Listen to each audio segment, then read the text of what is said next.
Thank you. The special meeting is adjourned. We'll now go right into the Emeryville City Council special meeting for Tuesday, December 16th. It's a study session. We'll have a roll call, please.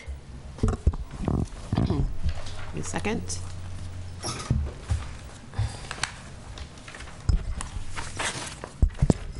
Councilmember Asher? Here. Councilmember Donahue? Here. Councilmember Martinez? Here. Vice Mayor Davis? Here. And Mayor Atkin is excused. She called to say that she was ill. Thank you. Are there any public comments on items not on the agenda? All right, we'll go right into the study session. Michelle de Guzman, thank you. Good evening, Vice Mayor Davis, members of the Emeryville City Council. I'm Michelle de Guzman. I'm with the Economic Development and Housing Division of the Community Development Department. I'm here to present tonight on the draft economic development strategy and work plan for fiscal years 14-15 and 15-16. The purpose of the economic development strategy is to plan and prioritize the economic development efforts of the city with the goal of supporting and expanding the economic base of Emeryville. And the purposes for supporting the economic base is to provide revenues to support city services and programs, as well as to ensure that economic development activity that occurs within the city aligns with the community's goals. The community goals with respect to economic development were first defined in the current general plan. There's several bullets there. I will not read all of them, but you can see before you they relate to the mixes of retail that should be pursued, both the mix of retail and location, using economic development as a tool to grow our tax base, supporting small businesses, supporting innovative leading edge industries to provide quality jobs with potential for career advancement, and support and retention of our existing businesses, as well as strategic partnerships.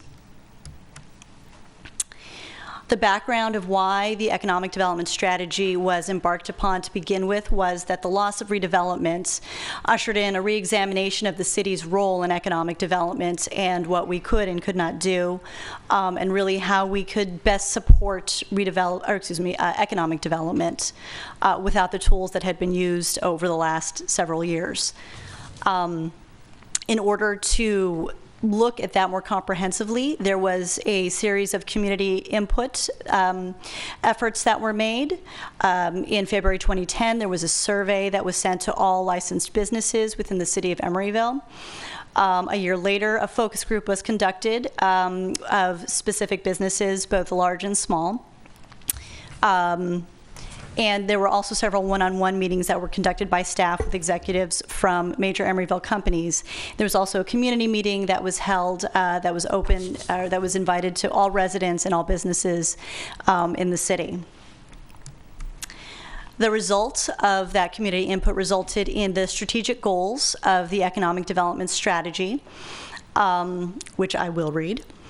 There were 10 that came about, the improvement of access, and that access was primarily related to physical access, traffic, transportation, the facilitation of new infill developments, creating conditions supportive of the business community, workforce development, supporting of innovative and emerging business clusters, marketing Emeryville to business and recreational travelers, supporting small local serving business developments, strategic partnerships, sustainable development, and a fiscal development strategy. Recent activity since the adoption of that strategy has been that the Emeryville economy has largely been in recovery since 2012, because that was also occurring in a period where there was an extended economic recession. Sales tax revenues have started to recover. The high was in fiscal year 2000-2001 of 7.8 million. In the last fiscal year, not 13-14, but 12-13, it was 7.5 million. So we haven't achieved the same levels as the high, but they were the recovery has started in terms of sales tax. Office vacancy rates, also as opposed to 2010 to 2014, are half of what they were. And R&D, which actually has always been a bright spot in this city, is effectively 0% as of the third quarter of 2014, compared to about an 18% vacancy rate for the East Bay as a whole. In March 2014, the Economic Development Advisory Committee initiated an update of the implementation plan, as the prior implementation plan was for 12-13 and 13-14. In order to do that, they reviewed the progress for the completion of items identified in the prior implementation plan. Another survey was conducted of all licensed Emeryville businesses. They reviewed updated demographic and business information, as well as developed a strengths, weaknesses, opportunities, and threats analysis. City staff reviewed the materials and input that were developed by the Economic Development Advisory Committee, EDAC, and looked at it as a shift away from the paradigm of the more capital-intensive and direct financial assistance of redevelopment, because those resources were essentially no longer available to the city. And really wanted to look at this new plan, the new work plan for the next 2 fiscal years, as a balanced approach for the attraction and retention of both small and large businesses to help support the breadth of the Emeryville economy, as well as looking at additional ways to support workforce development with a goal to creating pathways for financial security. And that's the creation of better jobs, of better paying jobs, and I'll go more into that briefly over as we go over the work plan.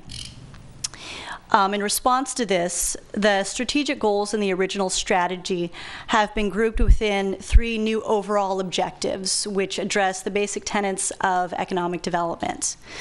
The first is support economic and job growth, which is essentially business attraction and expansion. Support of the local tax base, which is business retention. And improvement and investment in the Emeryville community itself, which is workforce development. The work plan addresses these 2 fiscal years, 14-15 and 15-16. 14-15 is about halfway over.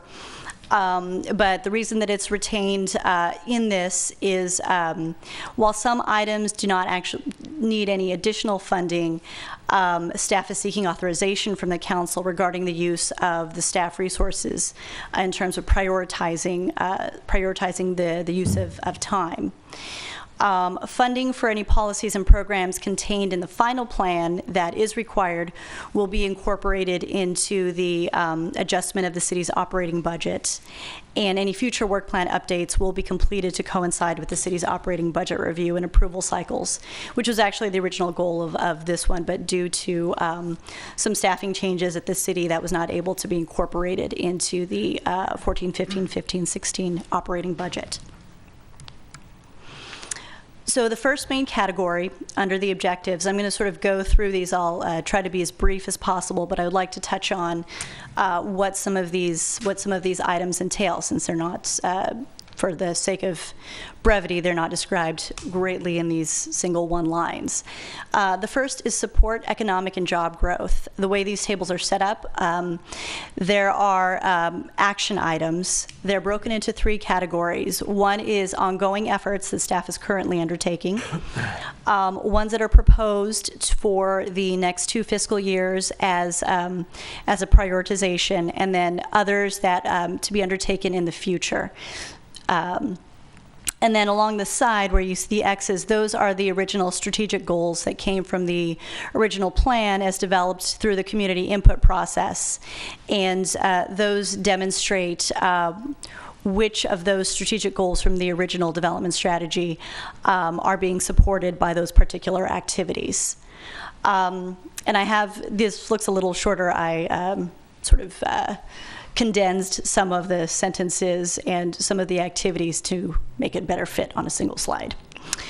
So the first under ongoing activities is the support of Emery Go Round and EBOTS, and that's to support the physical access issues. And the next three really go together largely, which is the economic development information on the city's website, our marketing approach and materials, and the city identity program. One thing that became clear during some of our discussions was that Emeryville actually has quite a lot to offer, but the city needs to do a better job about rolling out that information so people know what kind of information we have available, what kind of services we have available. Similarly with the staff point of contact for current and potential businesses.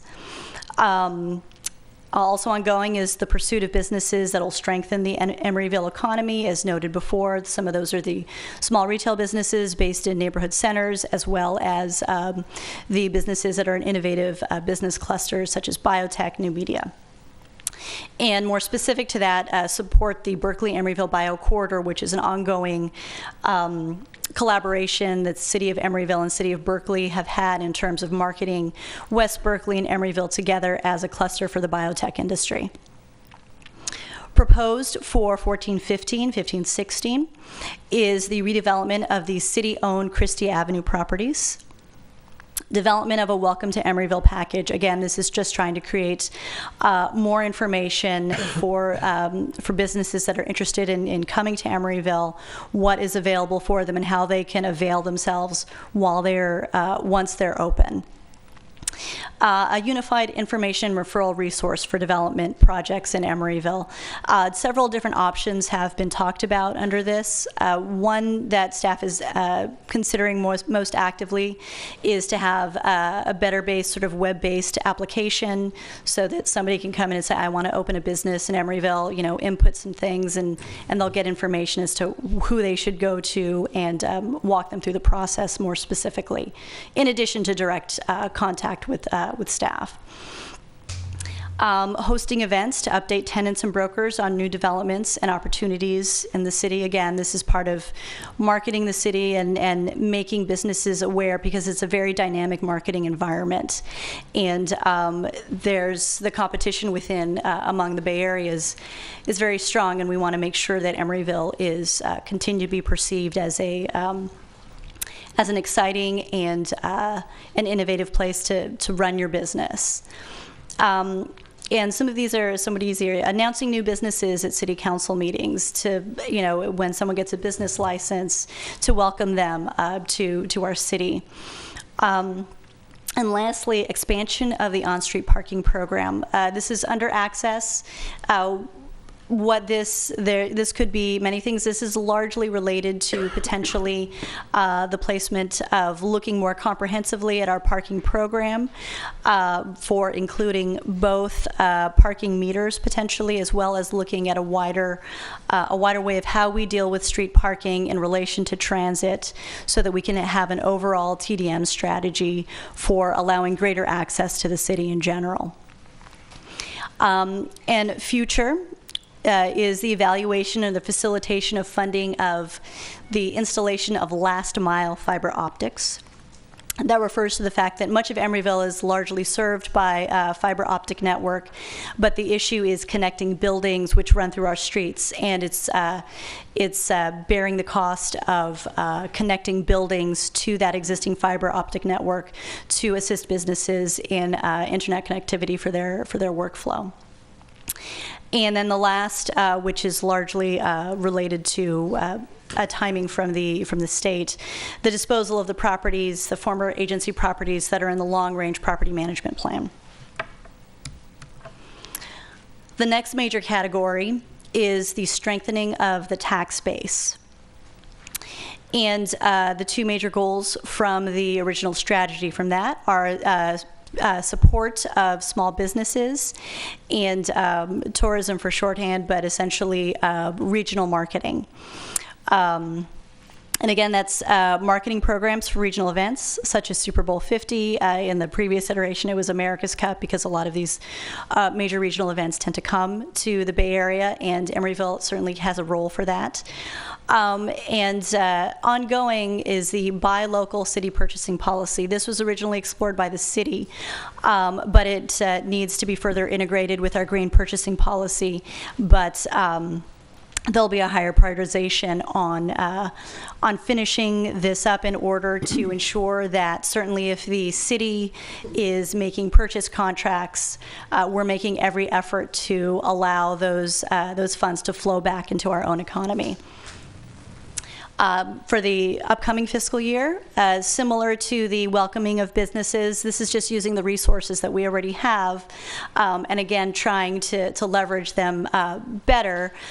For businesses that have completed their business license, we can host a directory of all licensed businesses on the city of Emeryville. So if someone's coming to look to Emeryville, they can see what businesses are here.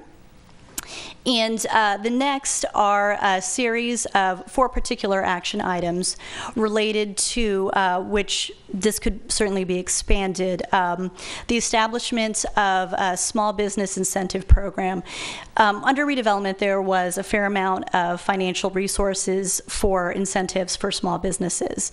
Those incentives are not, those financial resources aren't available, but what the purpose of those was to try to reduce the costs of entry for small businesses, as well as to assist them as much as possible with technical assistance in the startup process, particularly for items that are not necessarily germane to their actually what they're trying to do for their business. And so in that vein, I'll sort of skip to the end.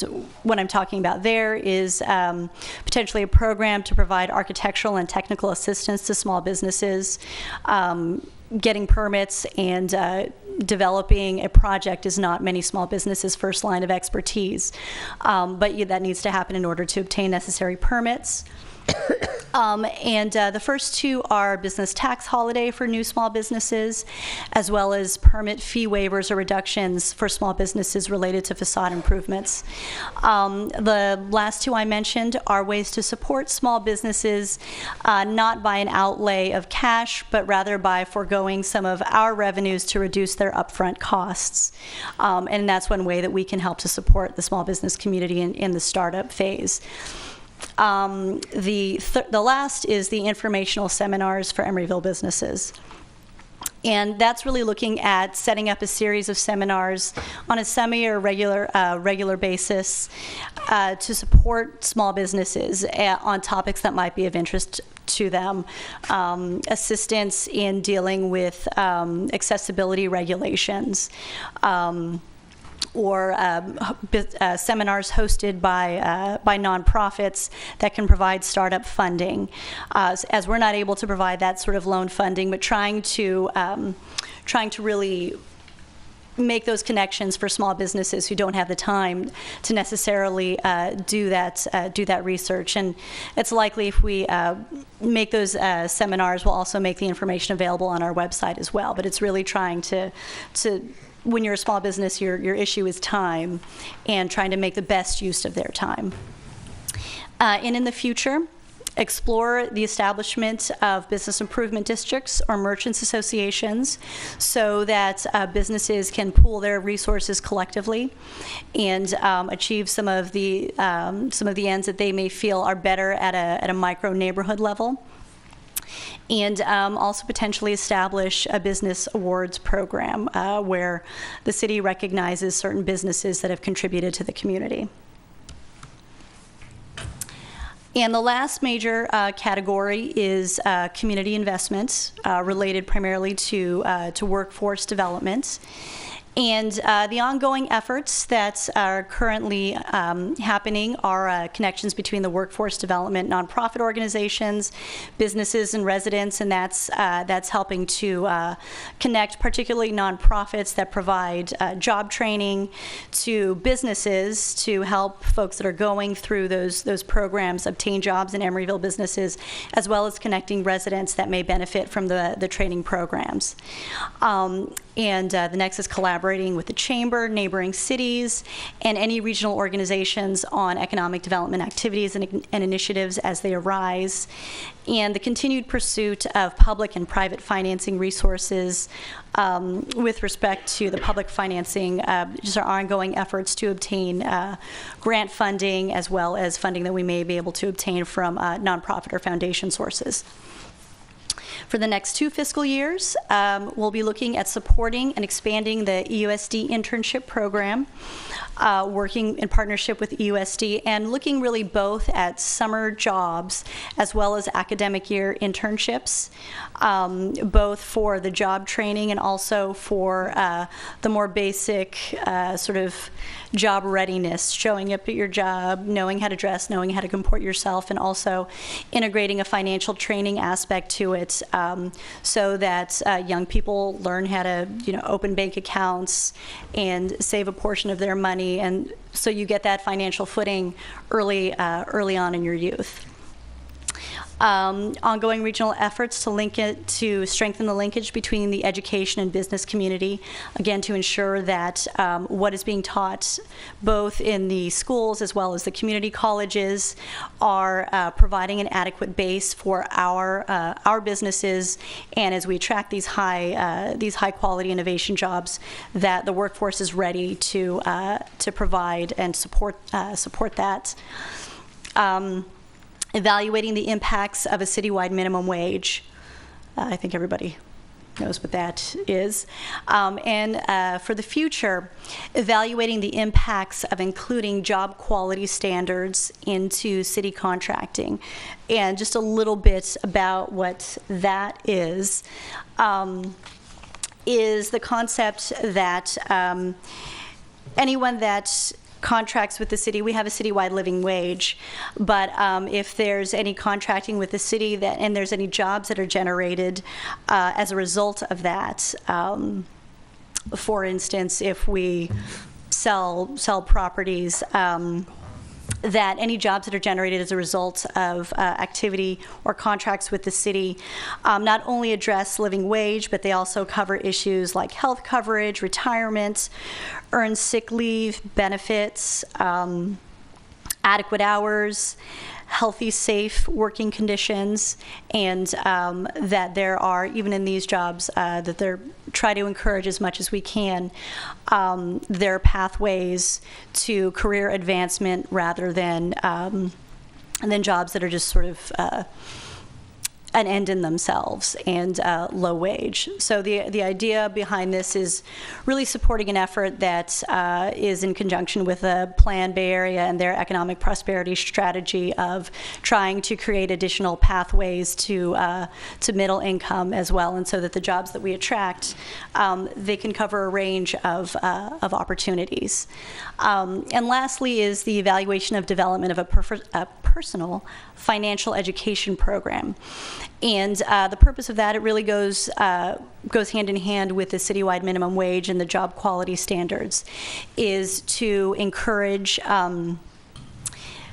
folks to, I touched on it a little bit with the internships, but if there is encouraging the establishment of bank accounts rather than going to check cashing, and really establishing again, trying to create financial security and education about how best to use the financial systems. And it's to create a full spectrum of community investment, in that there's higher wages, but there's a place for those wages to go, and there's a place for people to invest them in themselves and in the community. This was presented to the Economic Development Advisory Committee at their December meeting, and they provided the following inputs. They felt that commercial development should occur in hubs where businesses of a certain type are clustered together, such as health or fitness, to create a destination.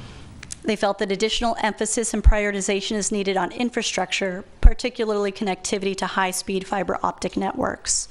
And as I noted, that was in the and the first grouping where that was under a future and not in a current fiscal year, or the immediate fiscal years. Additional development is needed for specific action items to support improved transportation and transit services, and greater efforts should be made to market existing Emeryville, existing economic development services and programs, as well as general promotion of Emeryville. At this point, these comments haven't been incorporated into the draft strategy. The strategy that was reviewed tonight is the same one that was reviewed by the committee, and revisions will be incorporated after comment has been received from the City Council. The next steps at this, as proposed by staff, is to revise the work plan based on the comments received and direction from the council tonight. That revised draft will be presented to the community in 2 community meetings, one during the day and one in the evening, to accommodate both businesses and residents. That will then be brought to the February 2015 Economic Development Advisory Committee for them to review the revised draft and approve a final version to go to the City Council, and then a final draft will be brought to the City Council for its consideration in February, at the second February meeting. The direction requested from the council at this time is confirmation or revision of the strategic goals identified in the 2012 Economic Development Strategy. So those are the 10 goals that were initially set forth. Review and comment on the activities described in the work plan. Review and comment on the priorities and the timing for the implementation of the activities in the work plan, and confirmation of the process to finalize the work plan for the next 2 fiscal years. And with that, my presentation is concluded, and I'm open for questions. Thank you, Michelle. Before we have questions, do we have any public comment on the economic development report? Bill. Vice Mayor Davis, City Councilors, my name is Bill Reuter. I'm a member of the Economic Development Advisory Committee. I think I speak for the committee when I say we thought this was a balanced and comprehensive plan. Some folks in the room thought that we should be here tonight and prioritize, or at least lobby for specific things. So I've come to lobby for one thing in particular. Emeryville support, fiscal support long-term. We're in a state right now where we need to, in a concerted effort as a city, make sure we get the maximum funding we can possibly get for the Emeryville. I know that Mayor Atkin is spearheading this with the appropriate, or the various county committees. We know the money's there now that Proposition BB passed. We also know that there was money for funding for shuttle services previously there in the county, money for both capital investment and for operating expenses.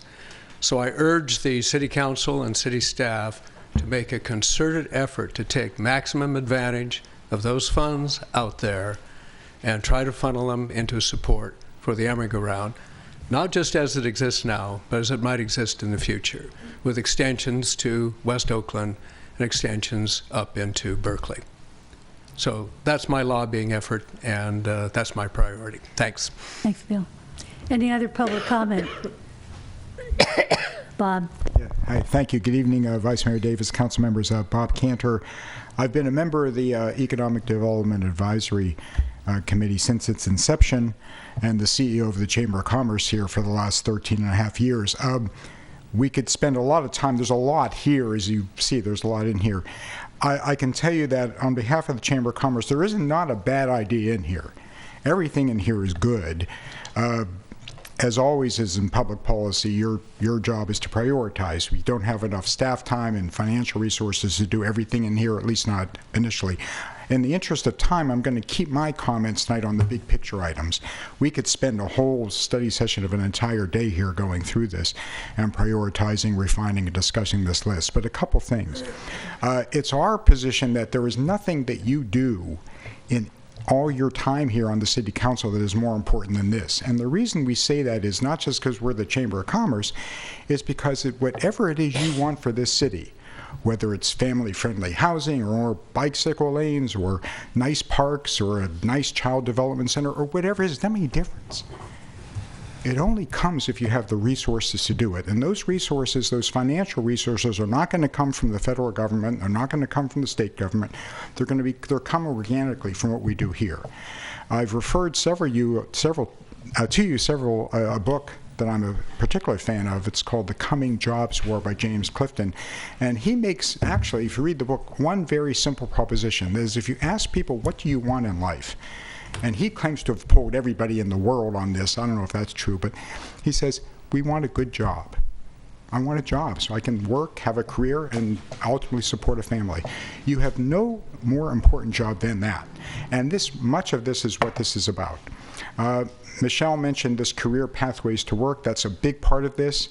We have to retool our education system. That's a whole separate ballgame that we need to work with, of course, with our school district.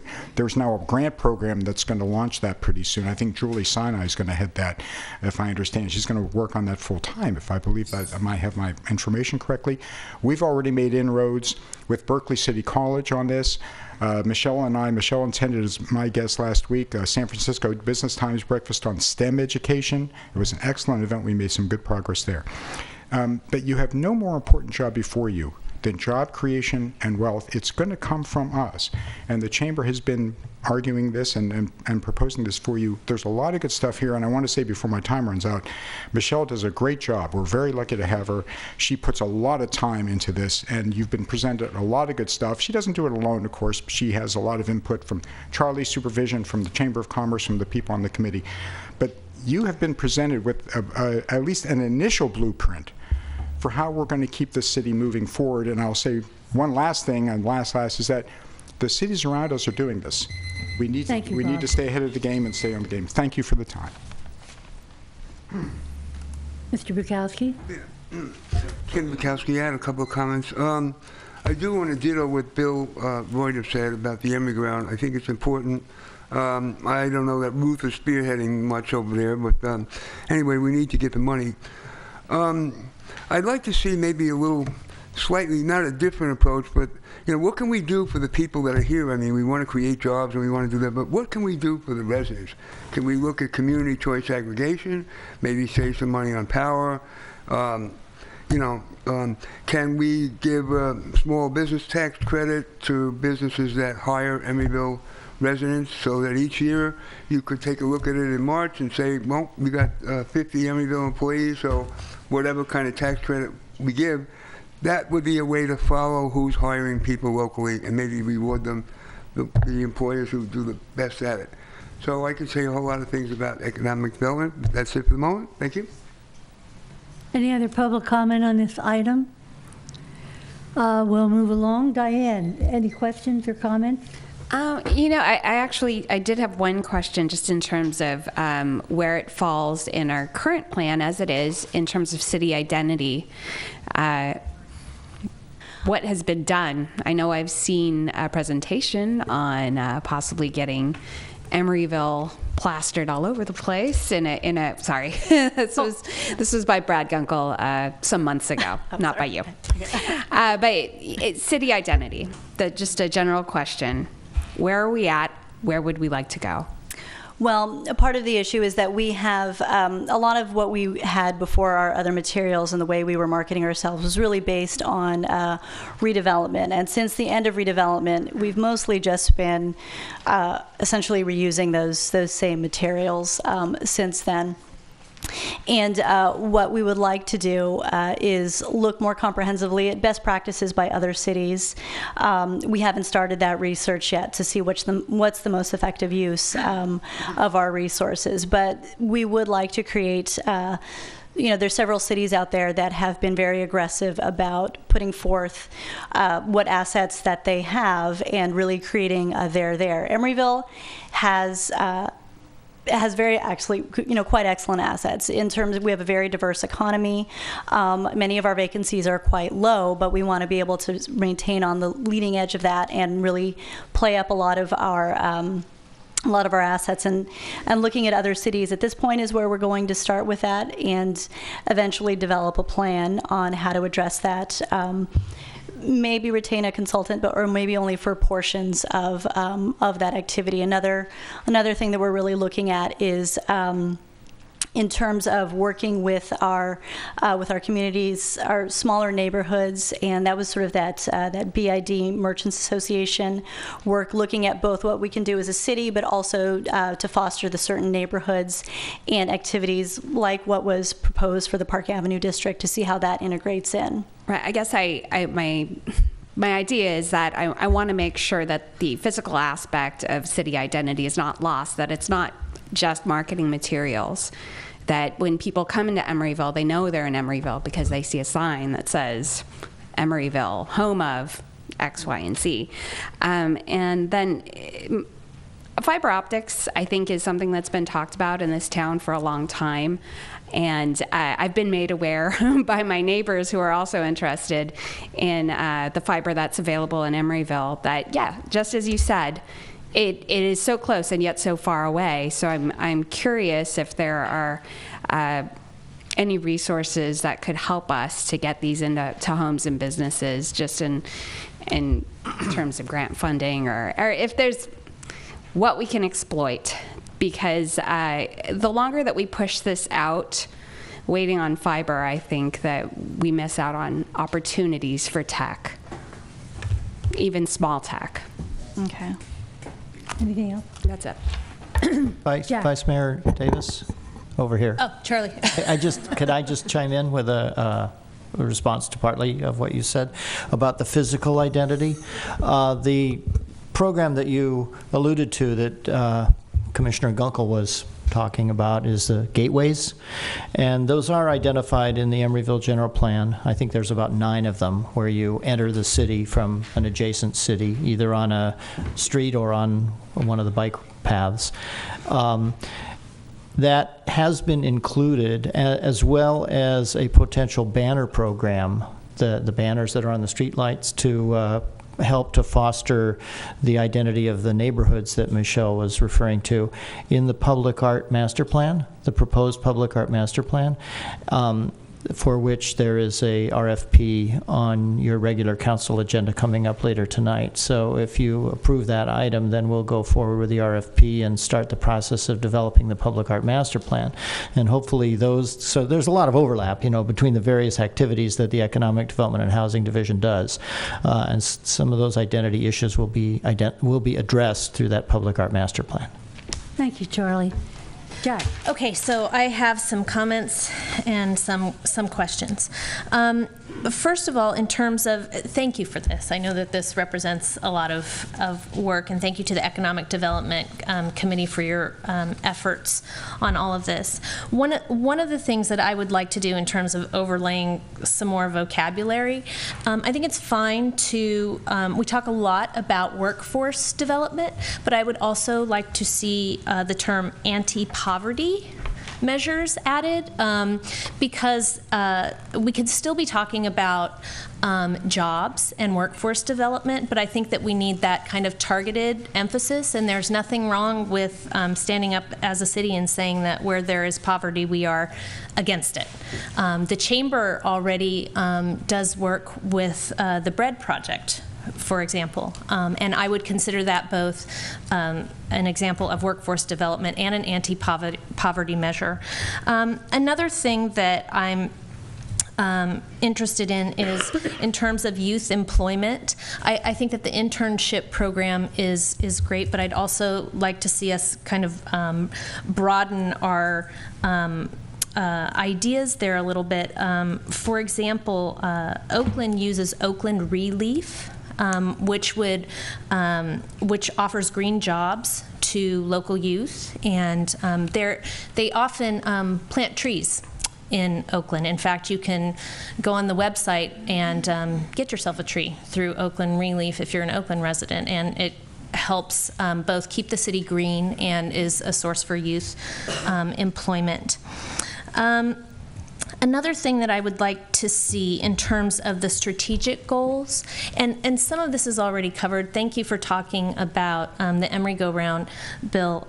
For me, I'd like to see a category maybe called workforce supports, and I'm not even sure if that's exactly what I would call it, but something that includes accessibility of transit, right? But also childcare is something that allows people to go to work, affordable housing, and also keeping our eye on an adequate mix of housing. And there are elements of this in the report already, but I think I'd like to see them gathered under an umbrella that the committee and the plan is looking toward supporting workers here in Emeryville. The other thing I wanted to talk about, and this is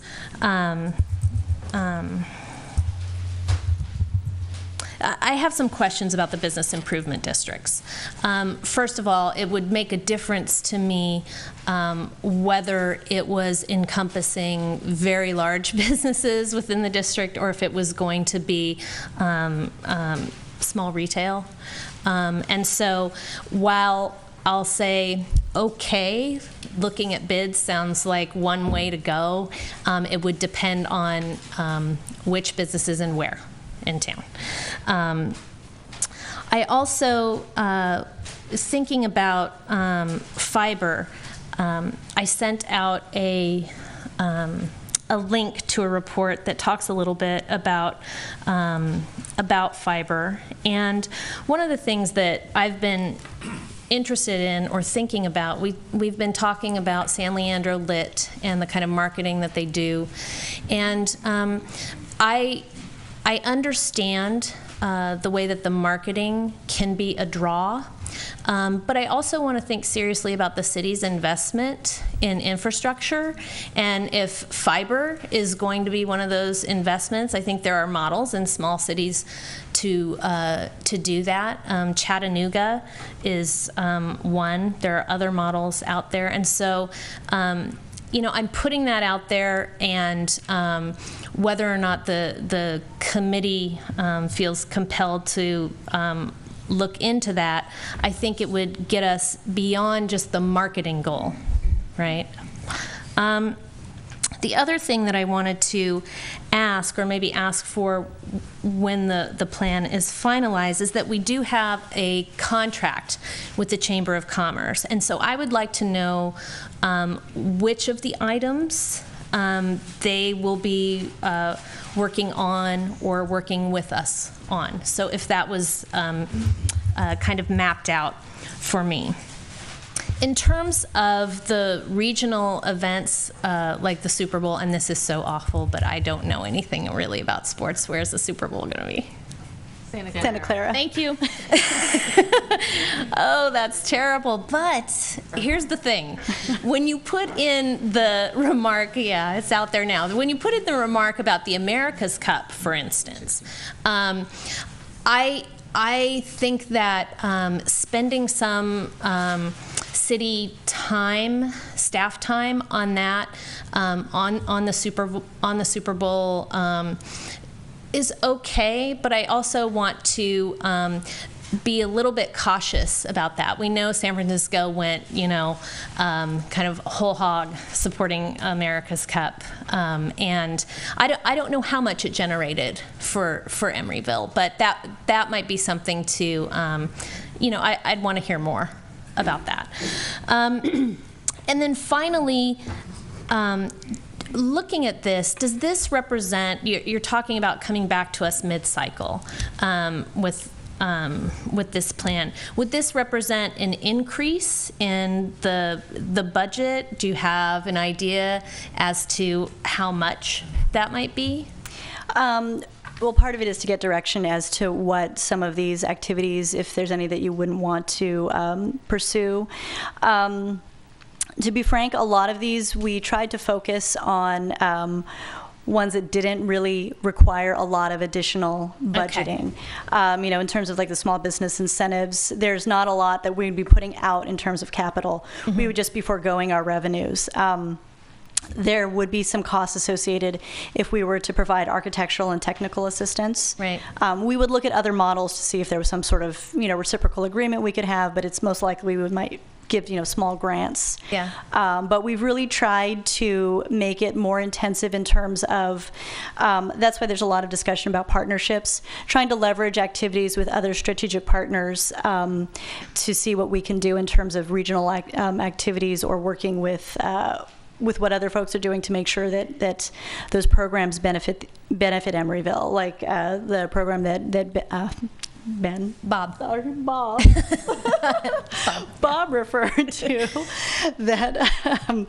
that Julie Sinai is working on in terms of the workforce development. And so that's where most of our effort is going to focus. I don't anticipate of what's here that there's anything that's going to be tremendous in terms of a financial request from the city at this point. The one that would have the highest would probably be related to the fiber, right, because there's a major capital investment. Okay. Really, sort of any way we look at it for that one. Okay. Thank you, Michelle. Sorry. Yeah. And I do want to just remind the council, too, you all, as part of your financial policies that you adopted in 2013, are setting aside 5% of the boomerang dollars that are coming back from redevelopment to economic development. And to date, I believe none of those dollars, or very few of those dollars, have actually been allocated. Okay. So there is some money that's anticipated to be spent here. Okay, thank you. Scott. While I was campaigning, I met people who needed work. We're a little city, and I would love to be able to have some kind of local hire component that really we look out for our Emeryville residents, because we have so many jobs in ratio to the number of residents. It just seems like we should be able to do something like that. Also, I think that Emeryville gets uncharacteristically maligned in some ways when it comes to crime. We really are getting articles about our city that are making us seem like we are the most crime-ridden city in the Bay Area. And the truth is, it's a statistical issue. We have very few residents in the evening, and that's our gauge. 10,000 some people, but during the day we have 45,000 people. So I think if we could, in promoting our city, talk about the numbers from a more realistic perspective, from our perspective, so that when we talk about the city on a website, people can accurately gauge us in relation to the region. And also, because we're a small city, it seems like we could do things faster when it comes to potentially approvals and accommodating new business. And if we could have some metric that people could look at when they go to our website and say, well, how long does it take to get a building permit in Emeryville? And then we would be the city that would be the city that measures itself in some real way for business. And I think that this would, over time, help our cause. And predictability when it comes to business is a major concern. And if we could become more predictable in some way, even if we're not the absolute cheapest for everything, which we have tended to be a good deal for everything, if we can at least be really predictable, I think this helps a lot of business startups, but it also helps for ongoing business. And of course, the speed that we can do approvals for getting business going, if we can keep that as good as our reputation, that's a good thing for us. Anything else? Scott, do you have any comments on the fiber optic issue? Well, fiber optic really is happening all around us regionally. Like Oakland, for example, is getting a new fiber optic access that they didn't have because AC Transit, in building the new BRT line down International Boulevard, is deciding to put in some big fiber for their own use, but it's going to be available to those businesses along there. So I think to be competitive, we really have to think about that, because it's happening around us. And I think that we do not want to be the last city in the game here. Thank you, Scott. Well, I had one more. Yeah, I Jack, forgot, go ahead. yeah. There's one more thing, Michelle.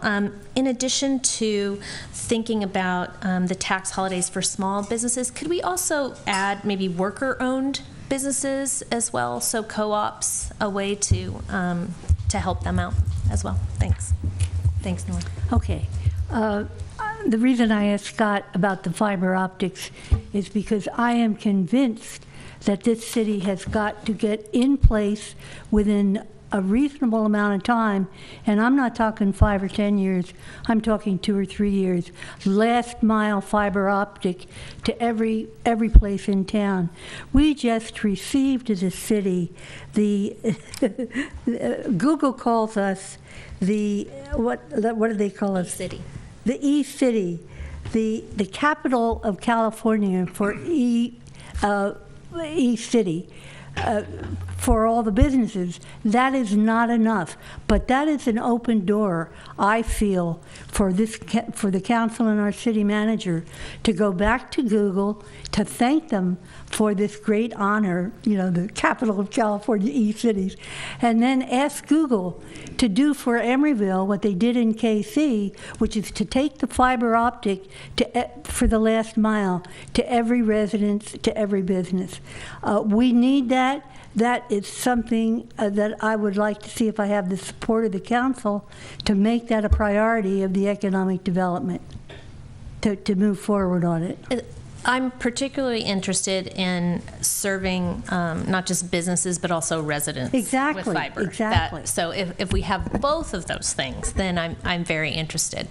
Well, Sabrina, is this possible for you to hook up here with Google and thank them for their wonderful accolades? Absolutely. But we want something more. And we can always ask. That's good. That's good. But beyond that, I'm asking the council to see if we can put this as a top priority in the next 3 to 5 years. Everybody agree on that? Absolutely. That's Well, it's the cost and value have to be exactly considered. But if you don't make a stand and say this is where we are and this is where we want to be, we'll have to go step by step and approve or not approve.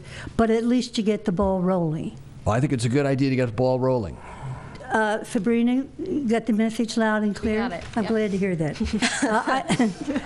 I have 2 more things to say. First, as a liaison to the Economic Development Committee, I want to thank Bill Reuter and the rest of the committee.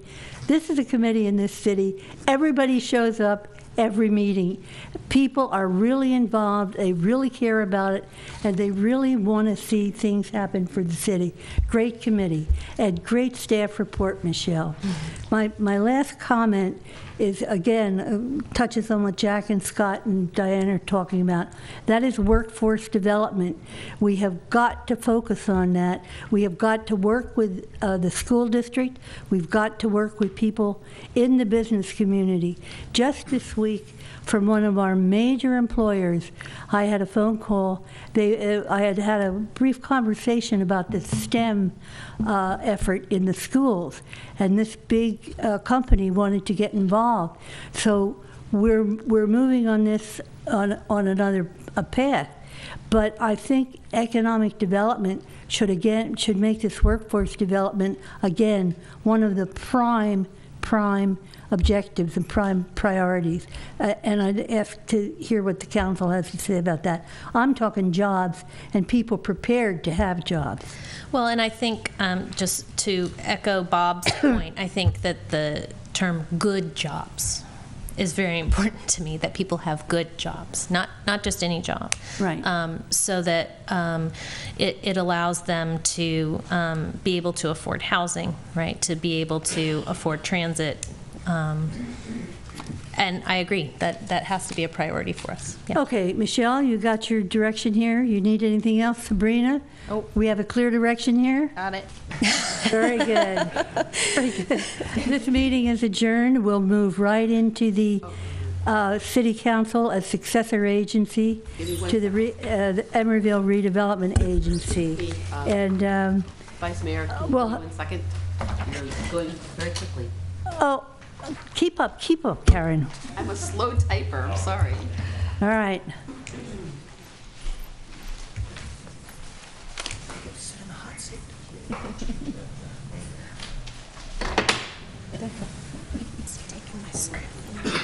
Oh, shucks. Listen, Diane, I'm going to ask you to read the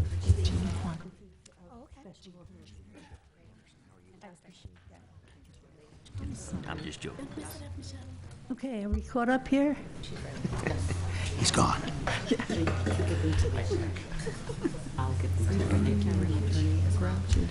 I would love to see every house in this city have a fiber optic. Wouldn't that be something? Last That would be mile. great.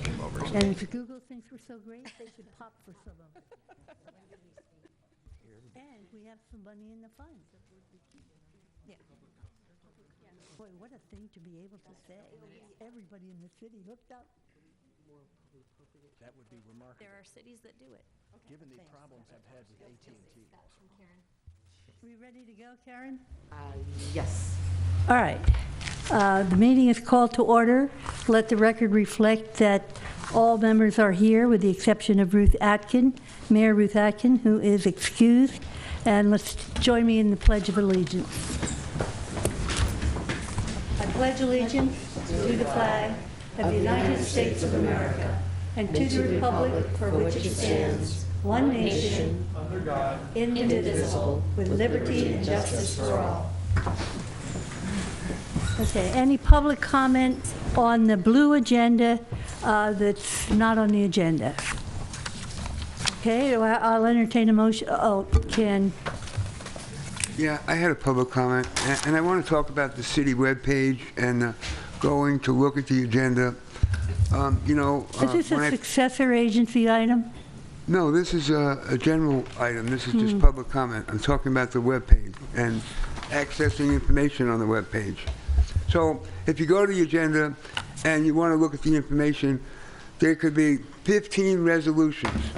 So the user isn't going to open 15 different documents.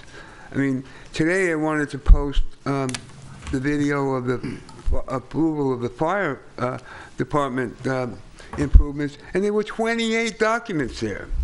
I mean, can't the city combine them into one PDF? So if you go to one item, you can have one PDF with all the information in it. But going to each separate document is very difficult to do and it's not user-friendly. So I'd like to see that improved. Thank you. Thank you. Any other public comment?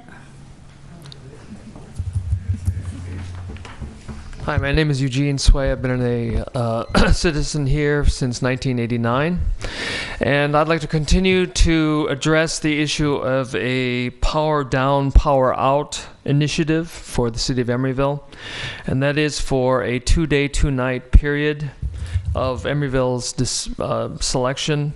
We have a 2-day weekend where we try to power down and power out all the businesses, or all of Emeryville, including the citizens, as a demonstration to the nation that a city has the conscience to make a demonstration about the preserving the future of the planet because of the toxicity and the pollution that is caused by electricity.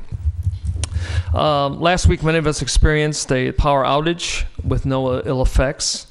Recently, global leaders such as Pope Francis, Hillary Clinton, Al Gore, have warned us about the coming economic and environmental collapse. Our Emeryville community can take a leadership role in showing that a U.S. city can be a power down, power out solution to our present and future environmental destruction. And by creating a 2-day and 2-night power down, power out event, we can do one of several things. We can prepare for the major earthquake that's coming.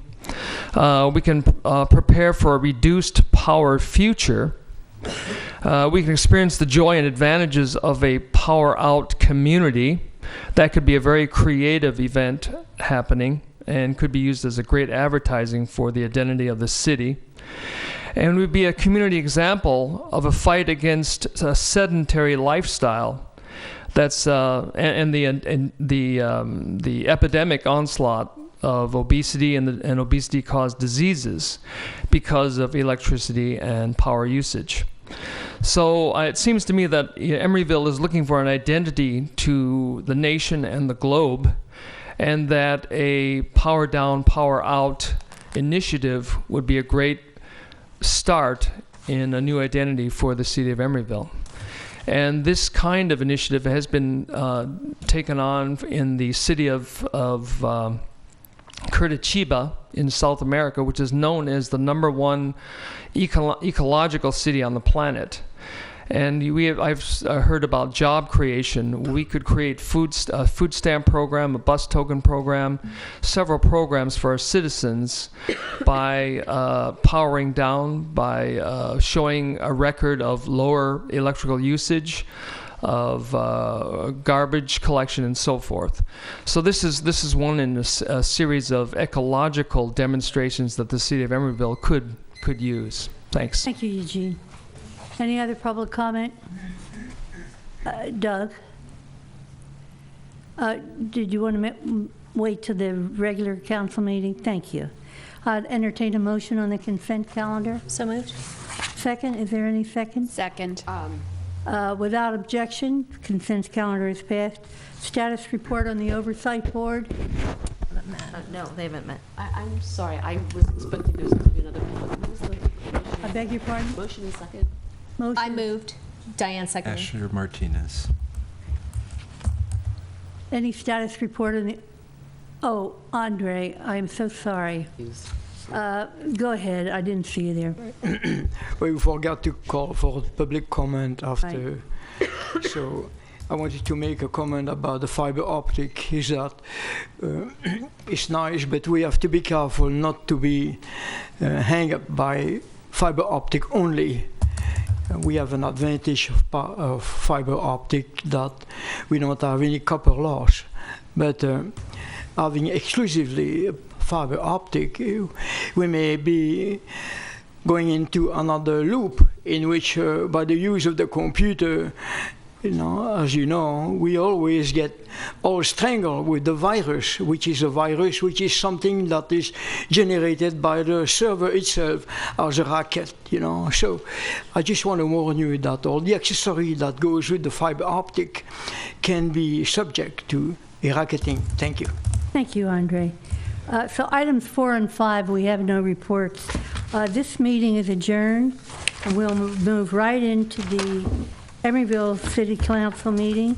Let the record reflect that all members are present with the exception of Mayor Atkin. And we have a special order of the day. And I would ask Diane, who's going to present this? Ian, come forward. Vice Mayor Davis, members of the City Council, good evening. I'm Ian Appleyard. I'm the Human Resources Director here, and it's with great pleasure that I get to bring to you the Employee of the Quarter. It's an employee-driven recognition program that we bring in front of City Council, and so I'd like to invite Valerie Maxwell up here, as well as Maurice Kaufman, the Public Works Director, and Vice Mayor Davis does have something to read for you. Come on up. And I will actually be reading this to you. City of Emeryville Employee of the Quarter, Valerie Maxwell, as of December 16th, 2014. On behalf of the City Council, staff, and residents of Emeryville, I am proud to award Valerie Maxwell the Employee of the Quarter Award for the third quarter of 2014. Valerie started her career with the City of Emeryville on June 1st of 1989 as an office assistant in the Public Works Department. She is now an administrative secretary and still serving in the Public Works Department. Valerie is responsible for tracking department contracts, preparing claim vouchers, and maintaining departmental databases. She also staffs the Public Works and Marina committees. According to her nominator, Valerie is a self-starter, constantly takes the initiative to manage her workload, and requires very little direction from her supervisor. Even when Valerie is out of the office, she plans ahead to make sure all the important finance and administrative timelines are met. Valerie is an exemplary employee who has provided excellent service to the citizens of Emeryville for over 25 years. As part of this Employee Recognition Award, Ms. Maxwell receives an award plaque and a gift certificate to an Emeryville restaurant of her choice. She will also have her picture prominently displayed in City Hall and have lunch with the city manager and her department head. So, Valerie, thank you very much for your service to the city.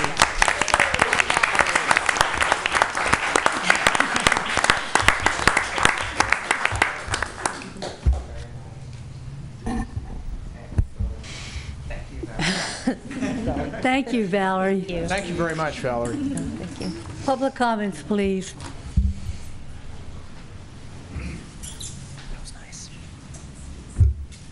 Let's see. I'm not sure how to plug it in. If somebody help me out. Reese? Is there a plug? What are you trying to do? I'm sorry. Plug in my laptop so it shows. I wish you had told me. Yeah. You don't have a thumb drive, do you? I do, but I don't want to take up like all Maybe the you can just show it like Okay. Yeah. this. Oh, that works. Okay, that works. Low tech. Low tech. Good going, Maurice. Okay. I'm going to make it fast. Okay. You know, I know we're busy tonight, but I want to take this opportunity because Citizens United, which is a campaign contributions problem, is the 5-year anniversary is on January. So I just want to quickly go over some campaign finance topics, the 4 items that I think we should know. Okay. The first one is Citizens United itself. What it was is a U.S. Supreme Court decision back in January 2010 that allowed corporations and unions to spend unlimited amounts of money through independent campaign expenditure committees. So that's where the big money, that's the first big one, and we should have awareness about it.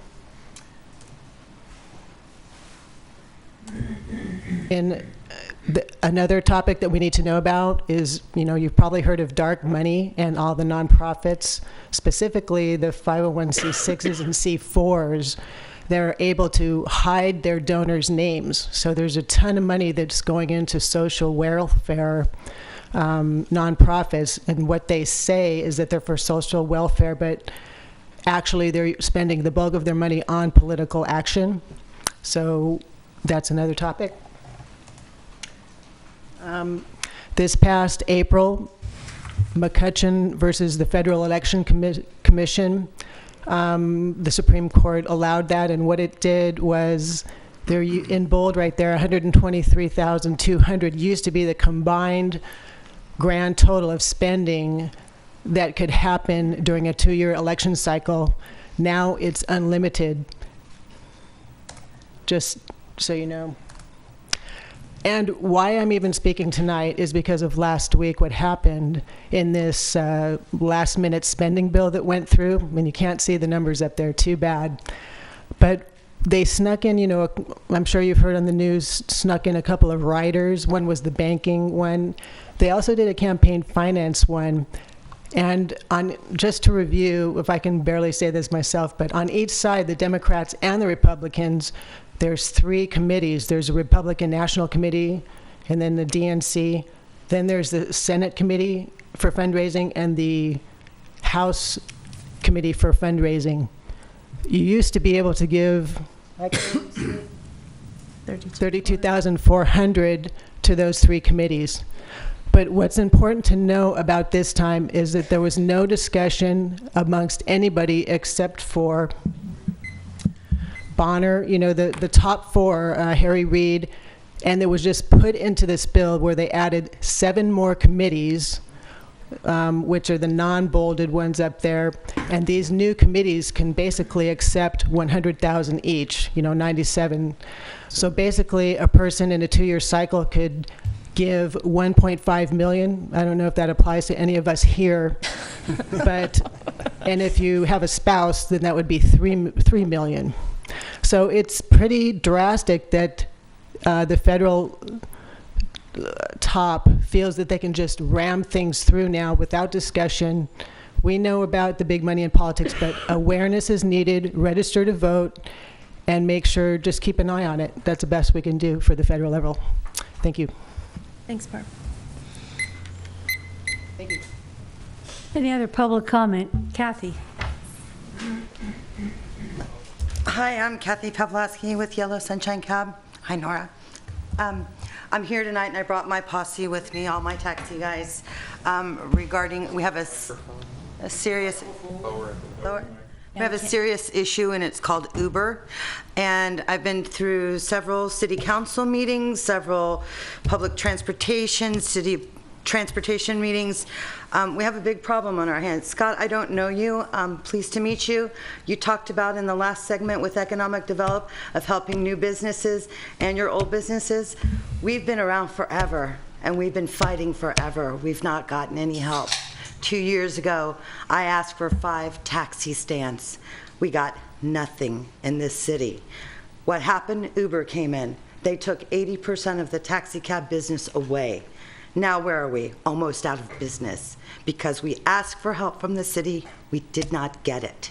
Tonight, we have our attorney here. We have filed a class action lawsuit against Uber Technologies on the basis of the RICO Act, which is racketeering and illegal business practices. I spoke with the city attorney. He said that because they have a TNC permit from the state, the only way that we could cite them was on a business license. Why isn't that happening? Because the chief of police stated that they don't have enough manpower. You want to help the citizens, your business owners, you better do it fast, because we're slowly dying. It's a very slow death. We want more taxi stands now that we are up against this big monster called Uber, and we want the city to recognize us as business owners. You have 50 gentlemen behind me right now who have families to feed. This is not an easy fix, but for 2 years we were fighting for more taxi cabs so we could have more visibility. We never got it. Now, we have an attorney to speak on our behalf. Thank you.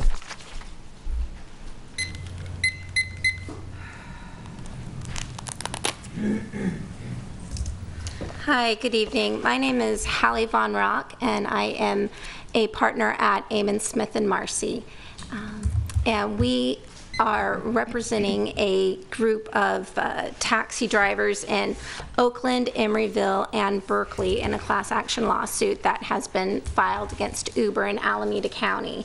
And what our drivers are seeking, which is similar to what the Berkeley City Council is considering, is stricter regulations. Although Uber currently does have a TNC permit that was issued by the PUC, there are still regulations that the city of Emeryville could put in place to help both the consumers and the taxi drivers. One of the things that Ms. Pavlovsky has asked for is more taxi stands, which would help the drivers who currently have medallions and are operating in Emeryville. The second thing that we'd like to request is that further study be done by the City Council with regard to regulations that could be put in place for Uber.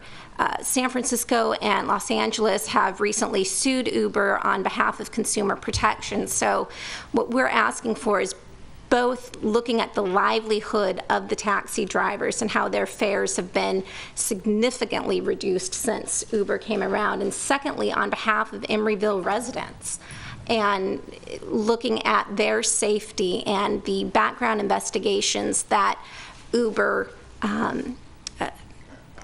complies, that they do have are not nearly to the standard that your city requires of taxi drivers. There's no live scanning fingerprints. There's a lot that's missed. I mean, Uber, we all know, is in the paper pretty much every day with their, bad management. And so what we're asking for you is to look at some regulations to help both the constituents of Emeryville and the taxi drivers. I mean, we're talking about job creation and work development, and, as Ms. Pavlovsky said, this is kind of the reason that regulations are put in force by local governments initially for taxi drivers was to limit the amount of medallions and cars that were out there so that living wages could be made by the taxi drivers. And where we're at now, that's diminished. And Uber is one, and Lyft and Sidecar have all been issued these TNCs, but that does not mean the city cannot enforce regulations. That they may not be able to stop them from actually operating in Emeryville, but there are further requirements that you could put in place, such as you have with the taxi drivers. And so that is my reason for being here today. Thank you for your comments. Appreciate that. Just as a matter of interest, could I have all the taxi drivers stand up so we see how many we have here? Thank you, gentlemen, for coming. Kathy, the only lady in the bunch? You're lucky. You're lucky guys. Thank you very much. It's better job, I think so. It's the worst job in the city. Thank you, Vice Mayor. My name is Ali. I'm the chairman of the Berkeley Taxi Cab Association. And I come here in support of this group and many others. Here we have rules and regulations put in place by city councils in Berkeley, Emeryville, Oakland, that these folks should follow. And we follow it. But now here comes a group I call cowboys of the wilderness, who don't respect any law, any rules, anything. They buy a car, they run and take over 80% of our business. And very unfortunately, the council is looking with just open eyes, doing nothing. We had a fight with the city of Berkeley. They passed an ordinance to ban Hoover and these other groups that work there. But the law has not gone into effect. It will start going into effect in January. But I don't know how that is going. The whole problem is the police always say we don't have manpower, we don't have personnel to do this. So we all become cowboys of the wilderness. We pay nothing and work without fingerprint, without insurance. We pay over $60,000 every year for the insurance. If something happens to the passengers, the driver is well checked to make sure he's a clean person, and this is how we operate. We have a group of people just walk in, do whatever they want, under your noses, and you accept it. So either way, I pay nothing, he pays nothing, we all work, or please enforce the rules that you put in place. Thank you. Any further public comment? All right, well, I thought you were here on the item on the consent calendar that's going to be pulled off. The Emery-go-round item? No? Well, come forward then. Is this time to speak now? I have brought a proposal. I think you all got a packet. It's for the Emery-go-round item. It is for the Emery-go-round item. We'll be addressing that in just a few moments. Oh, okay. So then you can speak at that time. Thank you. Thanks, Jack. Okay, city manager's report. Sure. Just briefly tonight, I wanted to go ahead and introduce our new liaison from Alameda County Fire, the fire department. Rob Schnepp actually retired at the beginning of this month. This is Chip Anderson, and he is the new division chief. I believe his first day is today, so be nice to him. Today's the day. But he's been with the district for, I believe, over 20 years, so 26 years. So welcome, Chip. Welcome. Thank you. Anything else? Nope. Okay. We'll move on to the consent calendar. I'd like to pull 5.6 and 5.7 and 5.10 just for a comment. Any other? I'd like to call 5.1. 5.1, okay. Scott? I'd entertain a motion on the rest of the consent calendar. So moved. Jack moved. Second. Diane second. Okay, starting with 5.1. Scott? I'm a new council member. This is for Maria. You know, I just look at some of the checks that have gone by, and I'm just curious. I know we've won awards for how we've run our city and how we've been audited and been really a clean city, but just for my own education, edification, but also just to track down, like on page 7 of the checks, there's a group of checks that are from a construction company, and they're about halfway down, and there's maybe 5 or 6 checks, and it's Integrity Construction, and it's for, it looks like some kind of janitorial service. Correct. This is a contract we have for janitorial services, and while they are split out in 5 or 6 different line items, they were cut one check. So this is just how our report shows it, so that they go into various accounts on our accounting side, but there was just one check. Okay. The one ending in 18. And then just for my own edification, who oversaw the paying of the checks and, you know, the line of decision making that led to this payment? That'd be the Public Works Department. Okay. They managed so then, the contract. Maurice, you looked at those checks. You thought they were reasonable? That's what they are. Okay. That's all I want to hear. Thank you very much. You move that item for approval? Yes. Second? Jack? Yeah, I'll second. Okay, very good.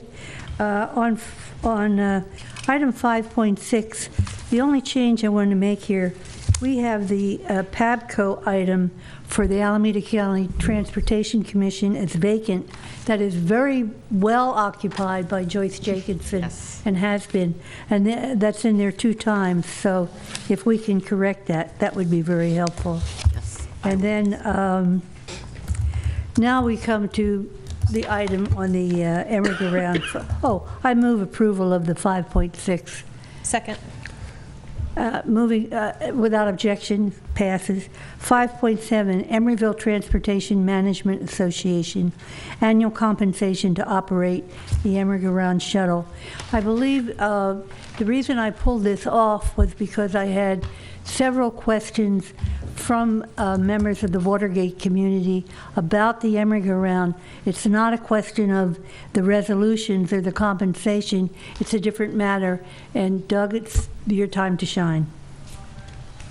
Hi, Doug Flack, resident and business owner in Emeryville.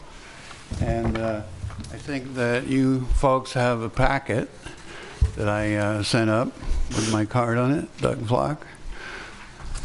By the way, happy holidays to everybody.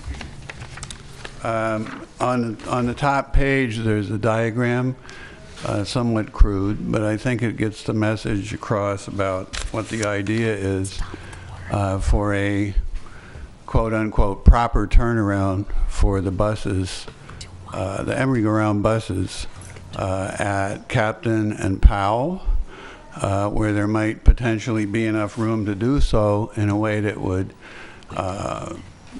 satisfy the operators who needed to be safe and meet their regulations, and would also provide a sort of fair and balanced solution for less traffic out on the peninsula, because we have a whole lot of traffic. The buses generate about 180 bus passes a day, and we have all kinds of other trucks, food service, garbage trucks, UPS, FedEx, etc. Just, we need reduction.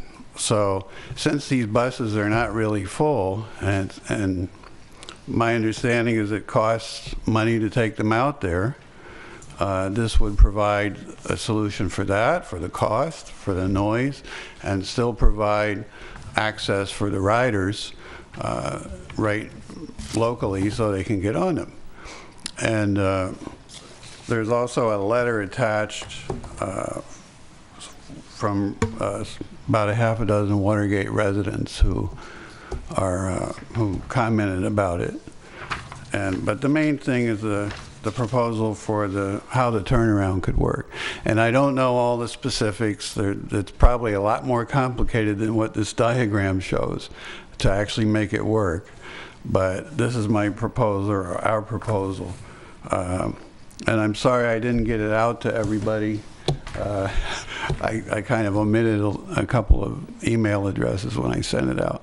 But I did email it to you guys, and then you have a hard copy too. So, any questions? Okay, thank you very much.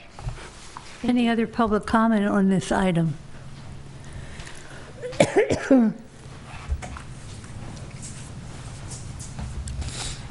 Betsy? Everybody. Betsy Cooley. I'm a Watergate resident also. And I know that Mr. Flock has mentioned a number of times wanting to change the turnaround to Captain Drive. And one of the, I know what you've talked about, so listen to what I say, and then I'll say something else. The area that he's talked about has been across from the Watergate Market, where it does appear that there's room there, however, to widen Powell Street so that it would allow for a larger turnaround.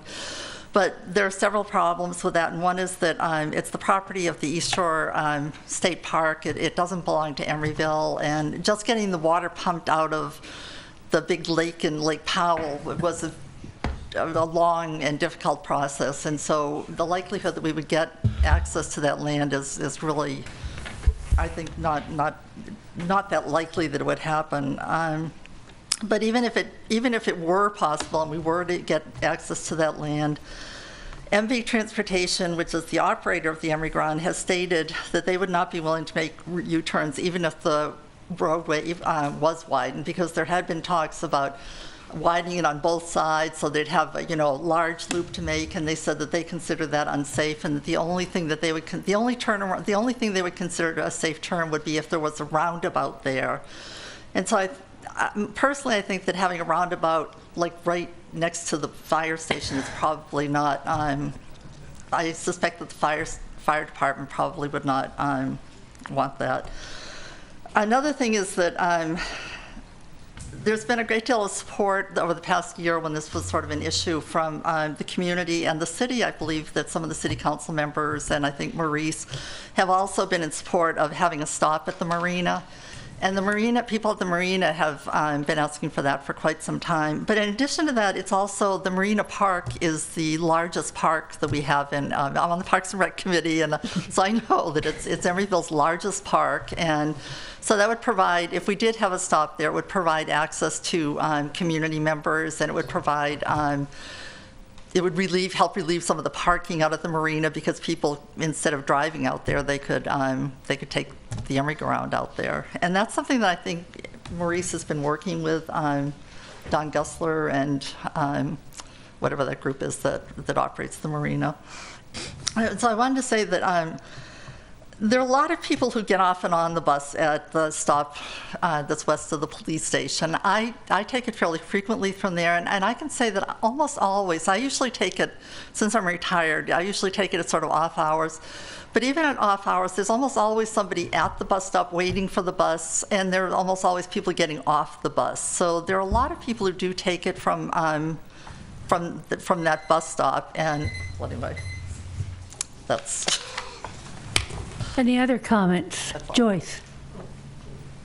No.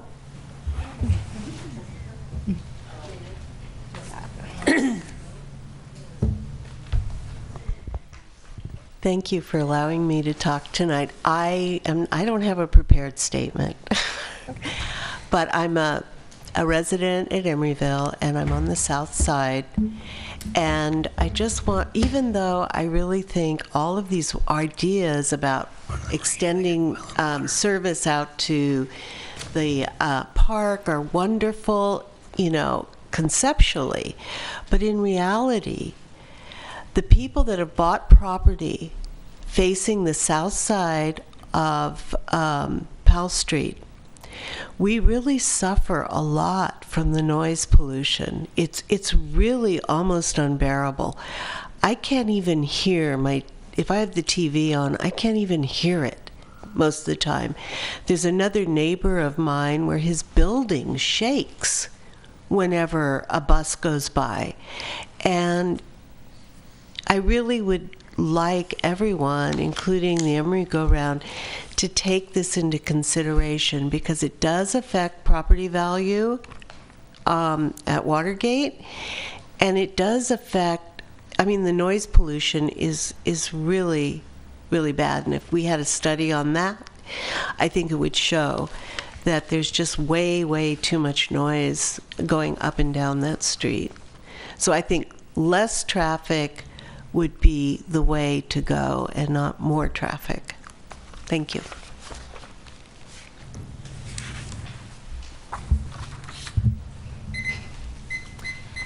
Joyce Jacobson. I also live at Watergate. This is a hot button issue. Okay. On the comment that the noise lowers the property value, I would say that having a bus service greatly increases the property value. The idea that Powell Street can be quieter is sort of a fantasy.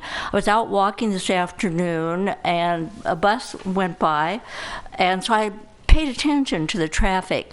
There was another bus 25 minutes later. In between those two buses, there were 11 trucks of different sizes doing all kinds of things. The cars and vans were so numerous I couldn't possibly count them. Two of them, a Jeep and an old car, were so noisy they outdid the bus. Powell is an urban street. We have 2 marinas out there we're servicing, plus the park. We have Hong Kong East Ocean, we have Trader Vic's, and we have several smaller businesses in between. You could remove the buses. That street will still be very, very noisy. I think that the conversation that we need to be having is how to establish a bus stop out where the turnaround is at this time, which is close to the park. There's been mention already of the people who live at the marina who would very much like bus transportation. And then we talk about a livable city. What about having bus service to our park as part of a livable city? The other thing I wanted to say is where bus stops are located is really important to the people who ride the buses, which is me and a bunch of other people. There are quite a few people at Watergate, so we discovered when we had this big issue a year ago, who don't have cars, people your age who don't have cars. They ride the bus. Even these guys. Not yours, Nora, not yours. I'm getting to you in a minute. That's a thrill. Okay, and they are carrying things. They're carrying their laptops, they're carrying bags of food home and other supplies, and where they have a bus stop and how far they have to walk matters. Then for old people like you and me, who are not driving because they shouldn't drive, although she still does,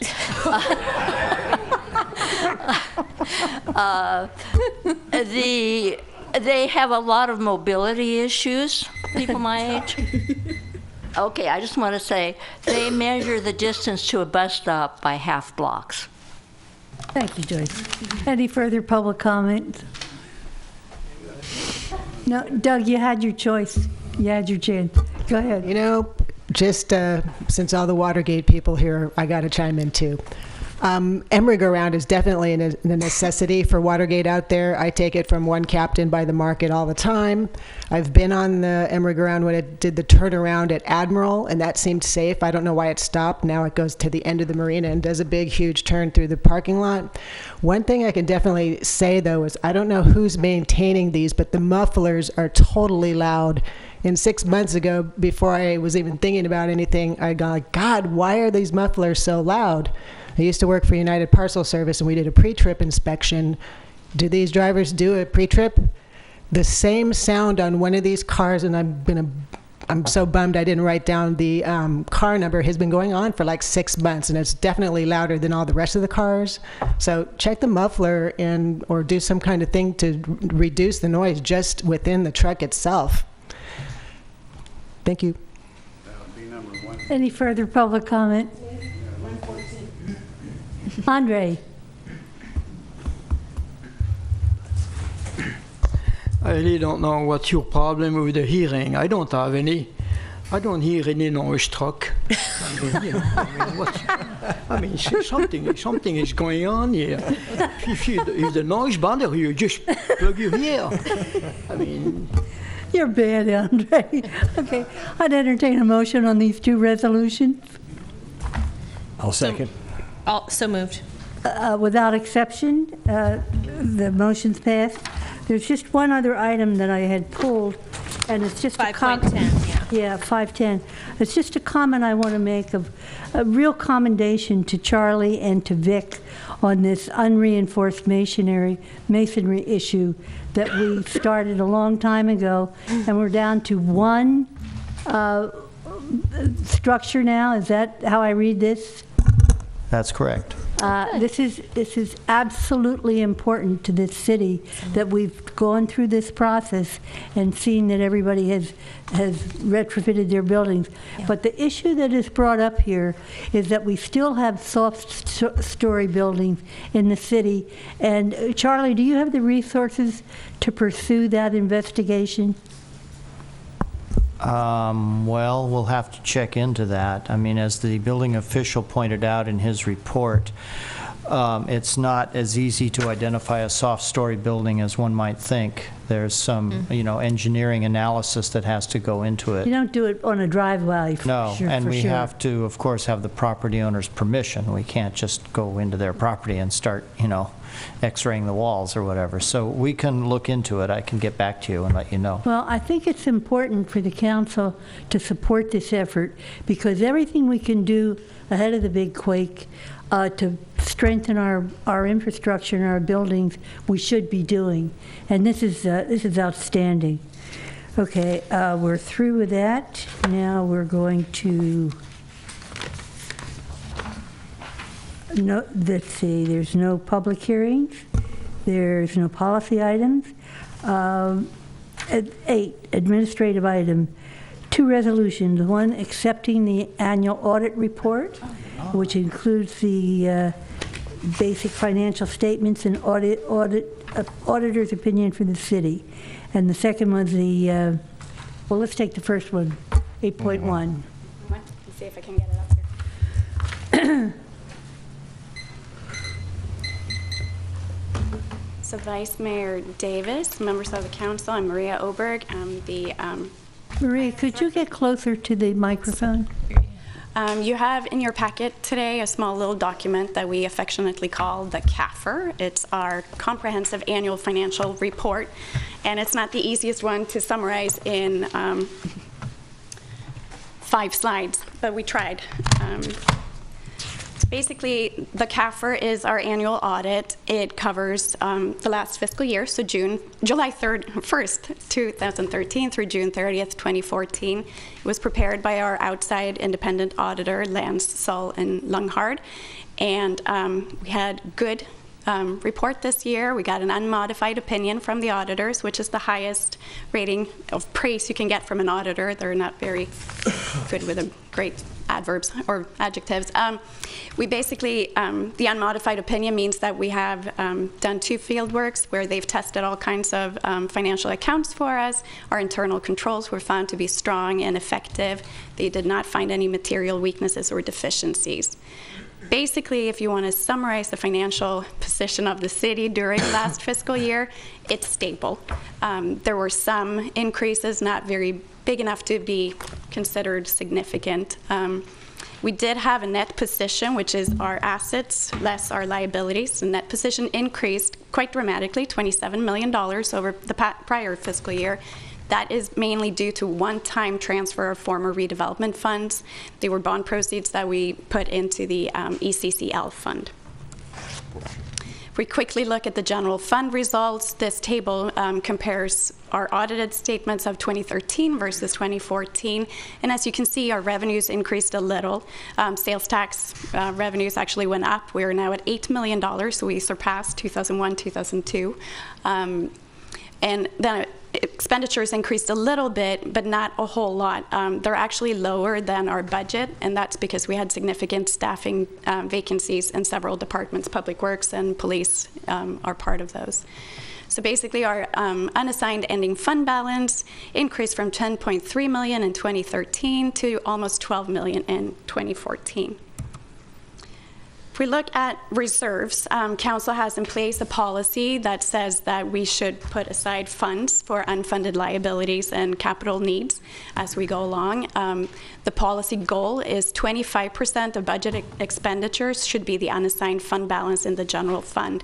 And together with the Economic Uncertainty Fund, we should have a reserve balance of at least 50%.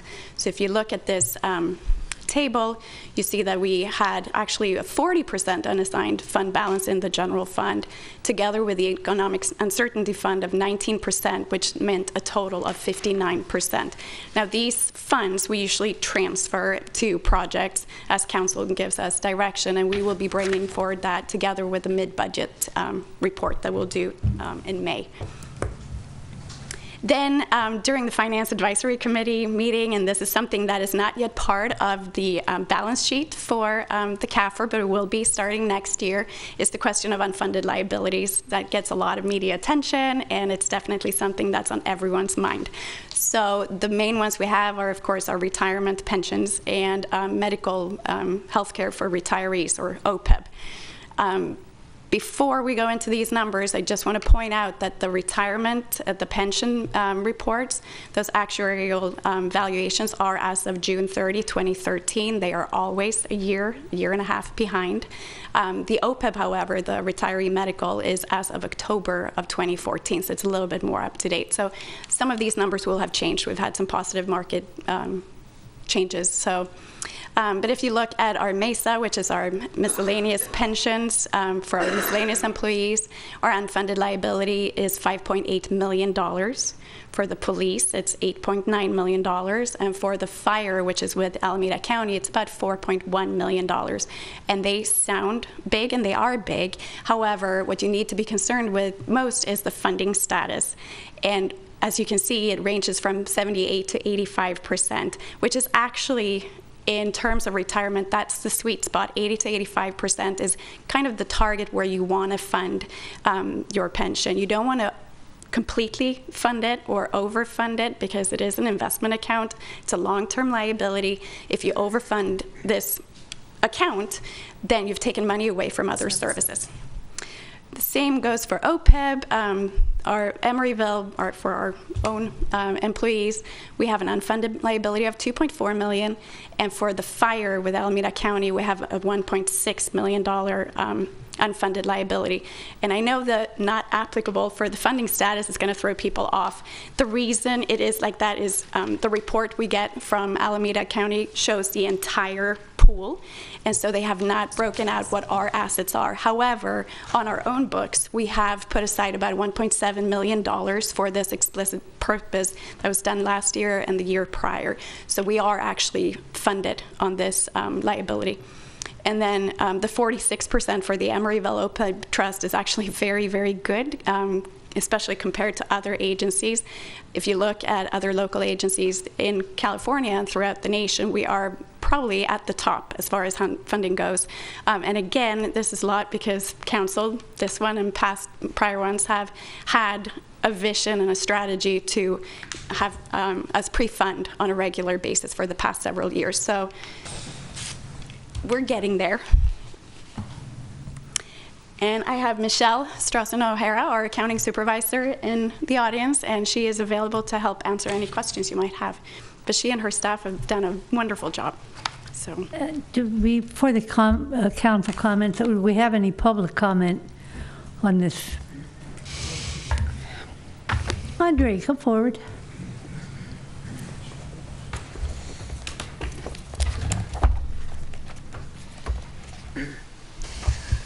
I want to bring a sore question here. What are we going to do with the homeless? And we talk about all these millions there, and I know homeless, he gets $200 a month for food. And so, I mean, there is something that is really wrong. And I'm going to mention that the state of California is spending $1 million a day, more than $1 million a day, for the destruction of the Old Bay Bridge. So it has been, and it's in a paper, I'm not making it. I just found that out through their publication. The first part of the contract for demolition calls for $300 million. And now we are talking about another phase 2 and phase 3. So maybe the demolition of the Old Bay Bridge will cost $1 billion. And we have homeless here. I mean, something is wrong. I mean, I don't want to make fun, but, you know, we talk about all this money there, and there is people really starving here. And they sleep on the side of the freeway. And if they are caught on the freeway, they are put in jail or something, you know. So I think we should really talk about it. Any comments from the council? Scott? Well, I attended my first Finance Committee meeting, and thank you for being a member, those of you who've served. It's really good to come onto the council and know that we are not behind. And running a small business, getting 5% behind is a miserable experience. I've had this. It's awful. And I just love it that our city is not 5% behind. We are ahead, and I think that a part of being a city is being an effective small business. In effect, for our little community, we need to have a balanced point of view. And I hope to understand our budget further and look out in a balanced way for issues like Mr. Carpio mentioned. The homeless need to eat. Well, that has to be a part of our budget, and it is partly. We have to look at that on an annual basis, but we have to make sure that we stay at least 5% ahead. So I was pleased to see the auditor's report, and it's thorough, and I'm glad we are in the position we're in. Jack? I'll simply, I guess, co-sign onto a lot of what Scott said there. And I serve with Nora on the Finance Committee. I always enjoy reading the CAFR. It's a very long document, but I really enjoy it. And I think the other people on the Finance Committee do too. There are a couple of things. You're right, we do. We enjoy it. There are a couple of things that I have had kind of questions about. One of them has to do with the number that Maria pointed out, which is our total reserve balance in the general fund being at 59% when our policy is at 50%. And so I just want to, in the past, we have had discussions about distributing any excess funds toward capital improvement projects, seeing these as one-time funds. I want to be sure that we're being careful about growth, though, because we have more people here and more demands on services. So I'm hoping to understand whether this is a function of growth as well. And I just want to also echo, whenever I think about and read stories about unfunded liabilities in other cities, it's very consoling to me to know that we're not to be included in this same group. That what we've done here puts us way ahead of many other agencies. And with that, I'd just like to thank staff for their hard work on this as well. Thanks. Diane. I did not find any joy in reading the CAFR on Sunday night, but I did it. And I am so pleased to live in a city where the wisdom of our council has really put us in a good position. It's shocking to see that we have 59% in our total reserve balance when our goal is 50. And I'm looking at our 5-pronged long-term budget philosophy, and I have a question. So I would like to know, are we ever going to have a chance to review this philosophy? I think it has served us well.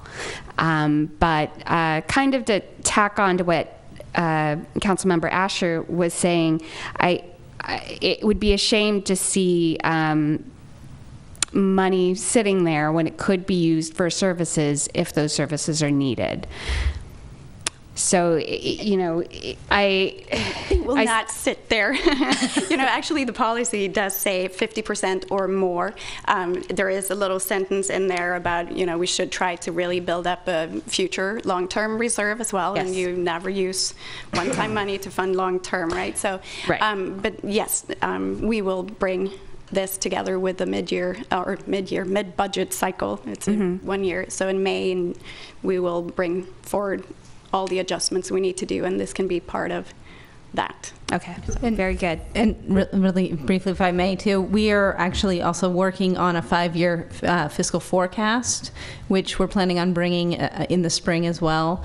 That, coupled with some mid-year operating budget adjustments, for example, the transfer tax that was just passed has yet to be incorporated into the budget, so that will be coming to you.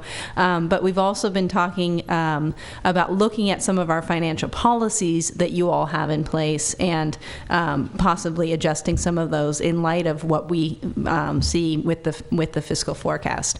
I do also want to point out there is a category of unfunded liabilities that we did not include in this, which are your capital needs, and those are very, very, very large. And the 5-year CIP that you all passed this last June, when staff was going through the exercise of coming up with the projects for that CIP, we put them into categories A, B, and C.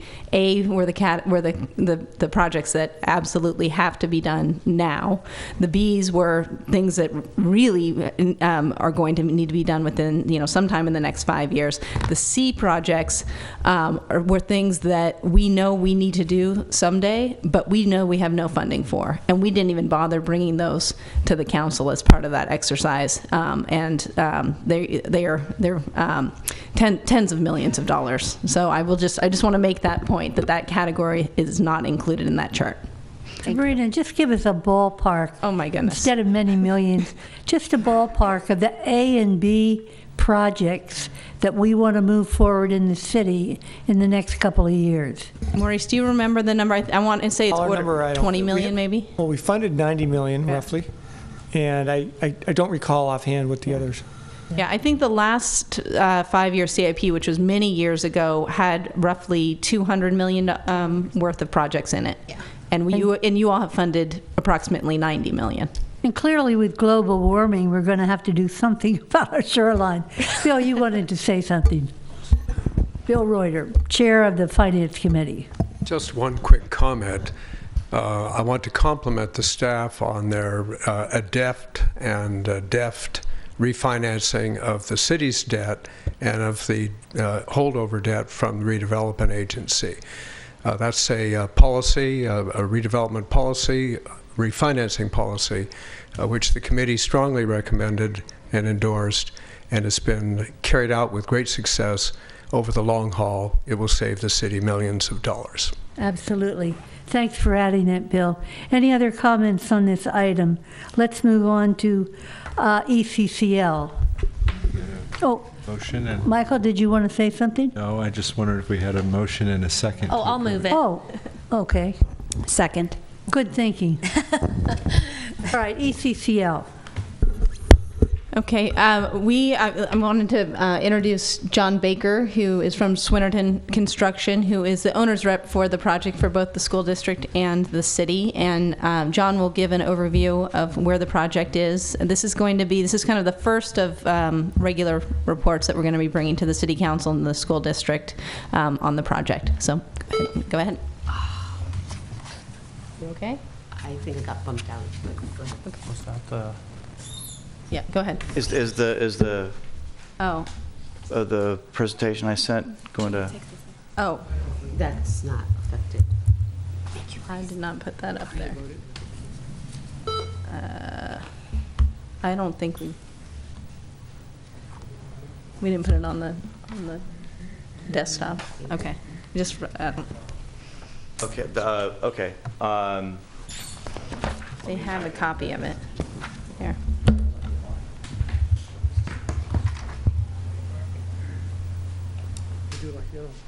You know what? I can Keep them over there. It's the computer. That's... Oh, okay. Oh, come on.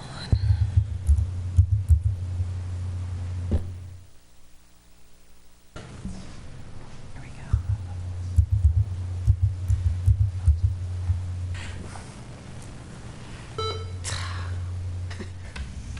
What's that noise? It's Karen's computer. The last meeting of the year. We're gonna get there.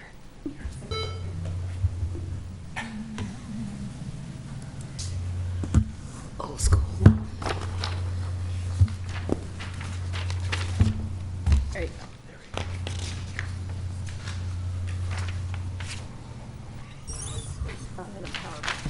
But that's Scroll fine. through. That's fine.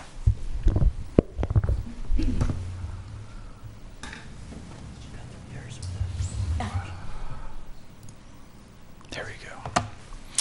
Thank you for having me here tonight. My name is John Baker with Swinnerton, and we were selected in in June of this year as the city and district's project manager representing the city and district for the ECCL project. I do want to point out that although my company's contract is with the school district, we work on many joint agency projects, and I truly view myself as representing both the city and the district.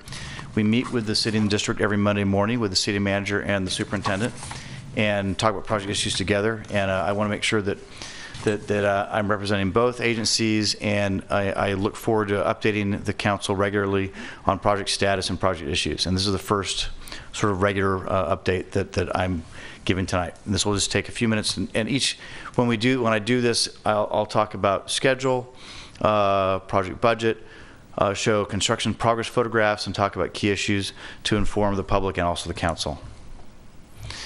I know that there are 2 new members here at the council, and so I just want to give a brief, very brief overview of the project. I know the other 2 of you have heard this many times, but I just want to kind of point out the scope of the project. There are 5 parts of the project. 5, we call them buildings A through E. Building A, if you'll see there, is the community multi-use building at the corner of 53rd and San Pablo, and that's a large community room that's both a city and district resource for the entire community. The building along San Pablo we call Building B, that has city and district office on the first floor, a health clinic and family resources center on the second floor. At the rear of the site, between the field and the buildings, is the K-8 school, which is a 3-story building with K-8 classrooms. It also includes a multi-use building that's for the school. At the corner of 47th and San Pablo is the high school, the 9 through 12 classrooms, the site of the Emeryville Secondary School. And then finally, towards the west of the site is the renovated gym and community recreation building, including the pool, which is managed primarily by the city, but also is used by the school. So it truly is an integrated complex that's both managed kind of jointly by the city and the district, and also has a large field and track area at the northwest corner of the site. And so as I give these updates, I'll refer to buildings A, B, C, D, and E, and other portions of the project. But if you get any questions about the scope of the project, the history, I would be happy to answer those in this forum or separately. So now the update. So the first part of the update is the soil remediation closeout. The state of California regulates school sites at a very high level in terms of toxics and hazardous substances. The Department of the Toxic Substance Control is the agency that oversees this. They require that every school site be clear and of all toxic and potentially hazardous substances before construction starts. In late October, we received partial site approval of all areas of the site except for Building A. What had occurred is during our site soil remediation, which took place between April and October of this year, during that remediation, the testing, while we tested soil and took it off site if it had hazardous materials in it, revealed some unforeseen materials at the Building A site. That's near the corner of 57th and San Pablo. Rather than having a stop while that was, and that was motor oil is what it was, rather than having to stop the project and do additional testing, they actually did what's called a partial site approval and allowed us to start work on the rest of the site. This is pretty unorthodox. The good news is that enabling us to do a partial start of construction on the site, instead of having us be pushed back 2 to 3 months in the schedule, it only pushes back 3 weeks. And I want to commend Ninian Moore, who's our soil consultant, as well as the folks we've worked at DTSC to put forth a creative response to allow us to do this. So we've resequenced work around Building A. We anticipate getting separate approval for Building A site this month in December, and then we'll be completely done with all of the soil remediation on site. So it was something that was, when we found out, it was concerned us that it was going to delay the project, and with some creative work by the state and also good work from our consultants, we were able to mitigate that to a minimal disruption of the project schedule. Design and construction update. Currently, Building E, which is the old gym, the abatement and demolition is complete. So we've removed all hazardous substances from that facility. The grading work is now complete. The steel fabrication for the seismic upgrade and for the new buildings is in progress. That steel is being fabricated in facilities in Hayward and Antioch. The Building E seismic upgrade, again, this is the old gym, which is being funded by FEMA. That seismic upgrade is in process. It's just started. We've started putting anchor bolts in and some other steel pieces. And site utilities are in progress. So I will point out that site utilities were to start in earnest 2.5 weeks ago, and we've had a little bit of rain lately, and so that has slowed us down. Now I want to point out, however, that rain days are built into the construction contract with Turner Construction, and they're only allowed an extension of time if we have 150% normal rain days. It obviously keeps raining like it has been. That may become an issue, but we don't anticipate that, and so the schedule is built to absorb these days as we move forward, but it has slowed the start of site utilities. We guys still have some design activities. The pool design is in progress. We're going to bid that work out as an addition to Turner's work in January. The health center, we've had a lot of discussions with Lifelong, who is the operator of the health center. Their work is funded by the Alameda County Health Agency. We had a meeting today where we're finalizing some slight revisions to that facility by the operator. And the library, we've done some redesign of the library after some discussions with some library consultants. And the city and district are still in discussions with various folks to see who may be the ultimate operator of the library. Oh, I have a question for you. Could you go back to that? On the site utilities, does that include the fiber optics? Yes, it does. Absolutely. Yes. And could you tell me the capacity of the fiber optics? Is it capacity just for today, or is it built in for expansion? It's a great question. We have fiber for both the district and the city have contracts with the same fiber provider. We're putting in both the service for the current site and also spare 4-inch conduit for upgrades in the future. Expansion. That's what I'm looking for. We have quite a bit of capacity for future expansion, actually. Very good. You'll see here, this is what we call an 8-week look ahead, and when I give you these updates, I'll kind of show you what's happened over the next 8 weeks. I won't go into detail, but you'll see Building E work is underway. That's the seismic upgrade of that facility, and also the site utilities are underway. Again, this was sent out in the packet, and we've had more rain, and so you'll see the site utilities, the primary lines. We're supposed to start in earnest at last Monday. We've gotten a couple of days of work in, but that's gotten pushed out a bit.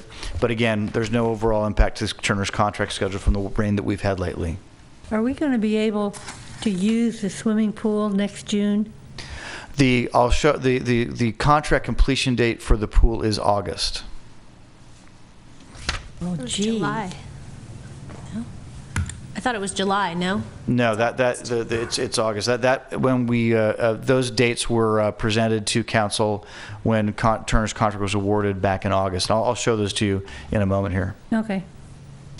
I just have some site photographs here now. The first thing we had to do is there's actually a culvert that runs through the site. Temescal Creek was culverted in the 1950s and runs through the site. There's a very large, it's a 10-foot by 15-foot culvert that runs under the site. We're not building any buildings over it, but we are putting new site work over it. The fields and some of the landscaping go over it. Because there's an easement that runs through the site, the Division of State Architect required that we do some strength testing of that culvert to make sure that we weren't overloading it. And you'll see there's a hole there. We had to drill about 25 holes and do concrete strength testing before we were able to grade over the site. All those tests came out negative, positive, meaning that the concrete is strong enough. So we were able to cover the culvert back up and grade over it. Now you see grading activities. You'll see the water tanks that are there for dust control and some of the equipment. This is what's called rough grading, when the dirt is moved around site. Again, all this work happened after the state cleared us for that we remediated all potentially toxic and hazardous soil from the site. So this is all clean soil that we're basically moving around to get the final the grades for the buildings and the landscape. You'll see the heavy equipment, large graders. And there's the water trucks. It's very important when you do this kind of activity to spray the site to maintain dust control. This work all took place after we received approval from DTSC in late October. So this is really sort of early November, really the month of November, where these photographs are from. It was quite a bit of activity out there with a lot of earth being moved around. And there's the finished grade. So finished grading is now complete. Finished grading is within about 6 inches of the final grade. So now we do building pads, trenching for site utilities, foundations, get trenched through that area. You'll see that it's been wet. These are pictures from 2 weeks ago when the council packet went out. Finished grading is complete, but you can see the site is wet. We have been able to get about 2 days of trenching for site utilities in there, but it's been, as everyone knows, it's been quite wet. This photograph shows is over towards the Building A site at the corner of 53rd and San Pablo. That's the site that we are still needing to get the final approval from DTSC. You can see that area back here is kind of rough and has not been finished graded yet. When we get that approval, we'll come back in and do that. The good news about that also is the Building A is the last building completed in the site, so that issue has not impacted the completion of the pool or the high school or the other early completed portions of the project. This is inside the gym. This is when we were doing the interior demolition. That's the old gym floor coming up. You'll see that the current bleachers, which will be reused, are protected during construction. And now this shows all that complete. So all of the parts of the existing gym that are being demolished have now been completed. Now we're doing the seismic upgrade, and then we'll do finishes after that. And this shows old restrooms being taken out and things being taken out of the studs. This shows will be a new structural slab to strengthen the slab as part of the seismic upgrade inside the gym. So the gym is going full steam ahead as it's not impacted by the weather. Also, we've been working on finalizing furniture, fixtures, and equipment. A good part of this project is not just the construction, but also all the furniture, fixtures, and equipment which go in the new buildings. The FF&E program was developed last year by our consultants. Some furniture was purchased, quite a bit of it in the temporary Emory Secondary School, which is at the Santa Fe site, and also at the Anna Yates School. The city and district have completed their review of the program, and we've made a few changes to that program. Also, both the city and also the district have looked at all existing furniture and fixtures and equipment which are in current sites, primarily the school sites, which can be moved. And that's been identified, and that's important because we're going to realize some cost savings by furniture that's already been purchased, and also moving some recently purchased furniture into the new school. So this is a big effort that we'll be managing over the next 6 to 8 months, is identifying and starting to procure furniture for the buildings. You'll see this. This is a table which has been used for the last several years in the project, which shows milestones and activities. The grayed out areas are those which are complete. This is going back over the past about 10 months. The areas in yellow are the ones currently in progress. You'll see at the very top, soils mitigation, that is nearly complete. Will be done as soon as we get our final completion from the DTSC. primary construction contract was executed on August 21st and is underway, as the photographs I've just shown you. You can see furniture and fixtures and equipment that right now what we're doing is we're finalizing that scope. We'll start procuring that between January and April. The first batch will be for the gym and pool area. We'll phase that. There'll probably be 3 procurements for the gym and pool, for the high school, and the remainder of the project. And at the very bottom, you can see the milestones for move-in. The gym and pool are moving in the July and August time frame, so the pool will be and gym will be operational in August. The high school between November and December of next year, about a year from now, and the entire project will phase sort of between March and June. That's buildings A and B and C will complete and will move in between March and June of 2016. So that's the update for this week, or this month, I guess, and I'd be happy to entertain any questions that the council should have. Just keep going. Very good. Any other questions? I have 2. Oh, yeah, go ahead, Diane. So I have 2 questions. I think this has come up in a meeting in the past before I was on council, but I just would like to get the answer as to who is maintaining emeryvillecenter.org, which was a website meant to give some transparency to the public on what's going on with the project. So I appreciate all of the information that you brought to us today, but I want to make sure that the stakeholders in our community have that same path to information without necessarily having to call each of us individually and getting the packet forwarded. As do we. We've been sleuthing that out over the last month. I've been working with both the district IT person and the city's IT person to figure that out. The site is registered to the former facilities director of the district, Roy Miller, who departed about, I think, at the end of last year. It has been updated as recently as March or April, but we've not been able to sort the technical parts of that out. I'm eager to do that, and I'm working kind of every day communicating with those folks to try and figure out how we do this. As soon as we get it solved, we will be updating it. We'll be updating it regularly. Great, and I would love to know when that happens so I can let once we my do it, constituents we know. will send a message out to everyone and let them know, everyone in both the city and the district, and let them know. Thank you.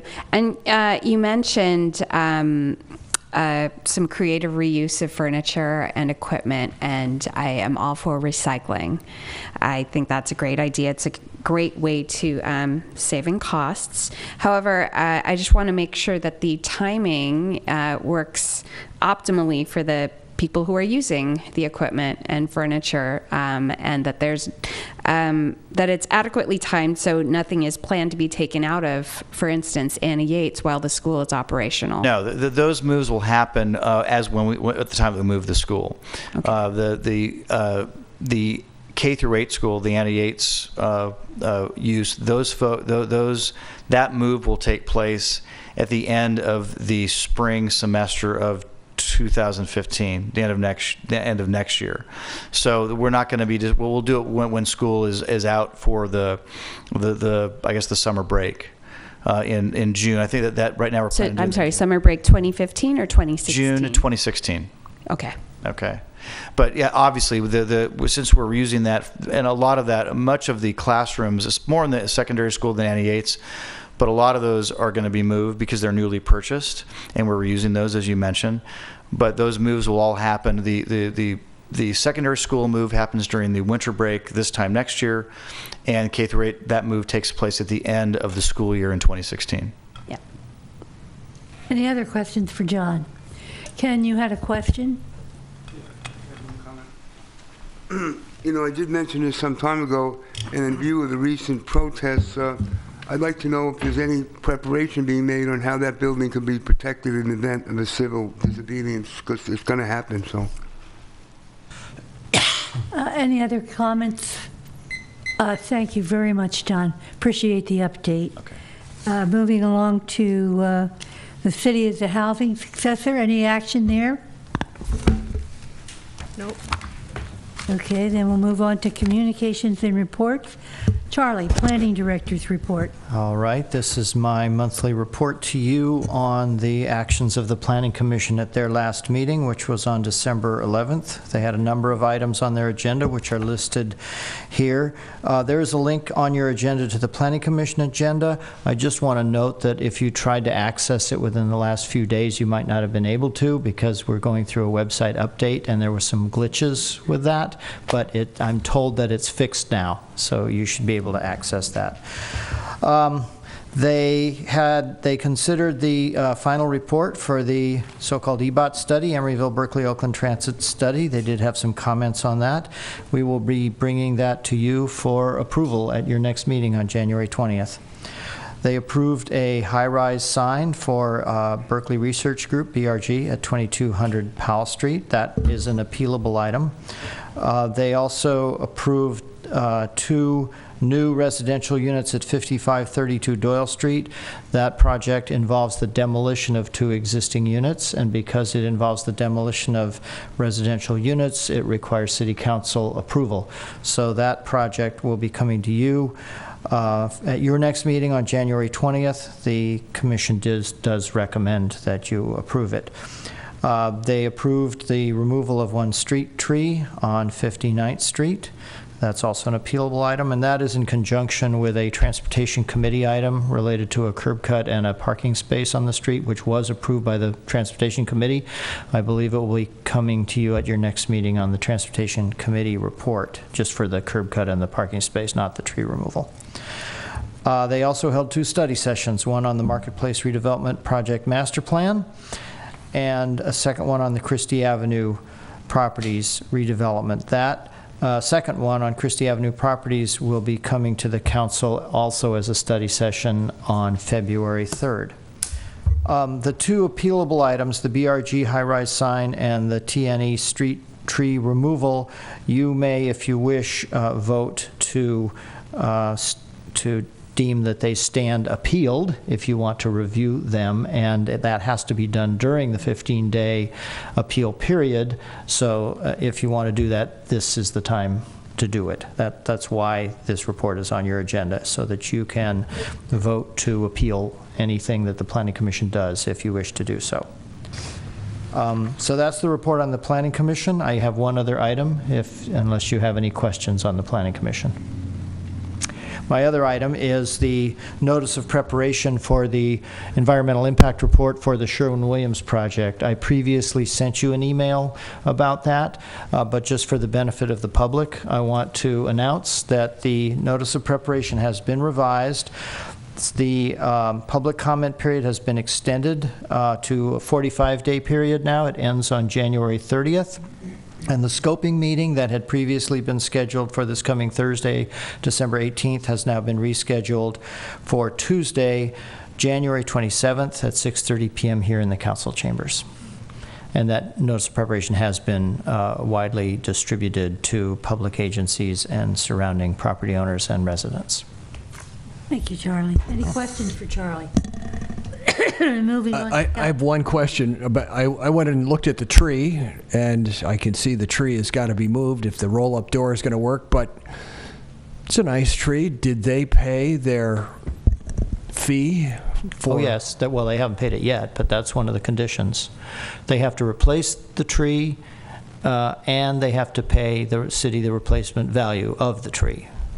Okay. Both. So it's a new tree and replacement value. Okay, great. Thank you. Any other questions? Diane? Nope. Jack? No. Okay, moving on to council members. Diane, any comments? I have no comments.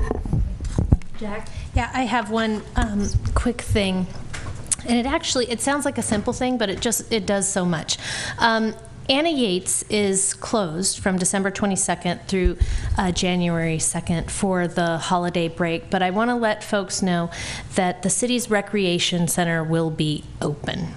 It'll be open from 7:30 a.m. until 6 p.m. to serve the children in our district. It will be closed on Christmas and New Year's Day, so I'm not overcommitting here.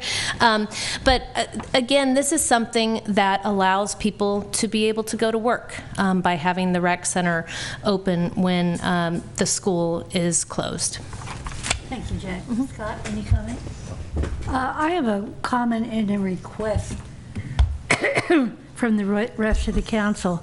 We had the taxi drivers here tonight, and I understand that the PUC is the one that controls that, but in this city, we talk a lot about supporting small businesses. These are clearly small businesses.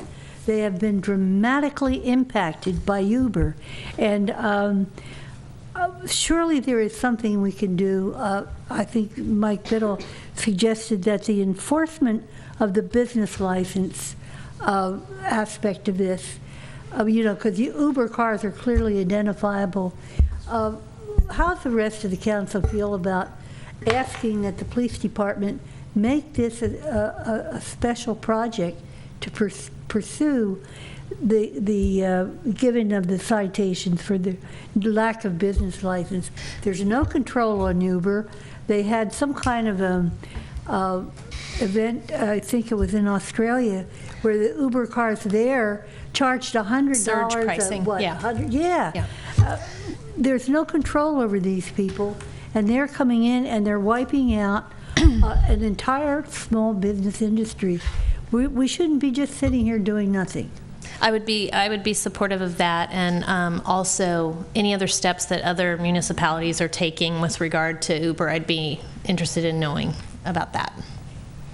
I would support that, and I know that Ken James talked about their staff problems, but maybe there's a way that we can address some of the problems that the drivers are having directly, like when an Uber driver pulls into a taxi zone, that it's just not fair. They haven't paid for that. That we got to have some notice and some way that we can just make sure that doesn't happen. When they use the bus zones, they're preventing buses from using the bus zone. I think we have to put some money towards enforcement, just because other services are, the bus service is going down in quality because of the Uber drivers. And I think that, you can say some good things about Uber. They have made it so people can be assured to get their ride well in advance. The industry really is in transition. There are taxi companies in Chicago that are making it so that it's like Uber. That's right. And so we just have to help support our taxi businesses, but also get them to be able to have an even playing field with Uber. I want to tag on to what you said, Scott, because I'm sorry Bob isn't here, but we should be doing something proactively with the taxi industry here. These are, small businesses. They're very, very stressed. They lost 80% of their business, but they should be developing their own internet type thing to be able to really compete with Uber. And perhaps the Chamber of Commerce, who works with us, they have a contract with us, perhaps they can do some of the work to inform and educate the taxi group as to how they could come into the 21st century. They're operating in the 19th century. They have got to change. We can't fight our way out of this. They have got to change and upgrade their abilities. So we have some actions, small though they may be, that we could take. Sabrina, could we do that with the contract with the Chamber of Commerce? This is a specific item of finding out these other, Scott has the information about Chicago, and inform them that this is a way that they can be competitive and get in the game again.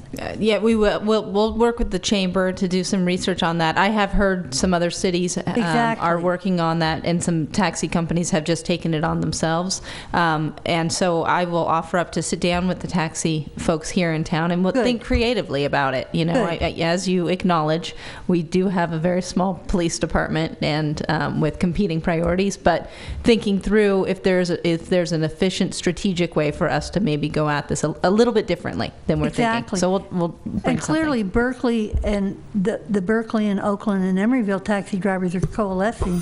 So this is something that can be done. Let's give them a little assist. Okay. On the community advisory body vacancies, As far as I know, there's no vacancies. Is this correct? Actually, we are in the midst of determining who does not want to be particularly reappointed for next year. And we're also, there's been 1 or 2 council members and some members of the community as well as staff who have felt that it was time to kind of review some of the current structure of our current advisory bodies. And so we're going to be bringing that to the council in the first meeting in February. And so most of the so everything will roll over until then, because it kind of doesn't make sense to go out if there might be some differences in what they are and when they meet and how they're staffed. So we'll be doing that. But I will say that there are several people, we're starting to get people saying that they're not going to apply, which then also means that once we know exactly what the structure is going to be, we will need to be able to build in the time frame to do some publicity out to get folks. So we won't be addressing this until the first meeting in February? Yes, right. Okay. Well, except for the Commission on Aging, there's some things that were in the hopper, and so Commission on Aging was in the hopper, and I think at this point we have maybe 4 applications or so, and there is a recommendation from the Commission on Aging, but we will be bringing forward all 4 applications, and that'll be in the packet if you want to, of course, talk to them or interview them or consider them all.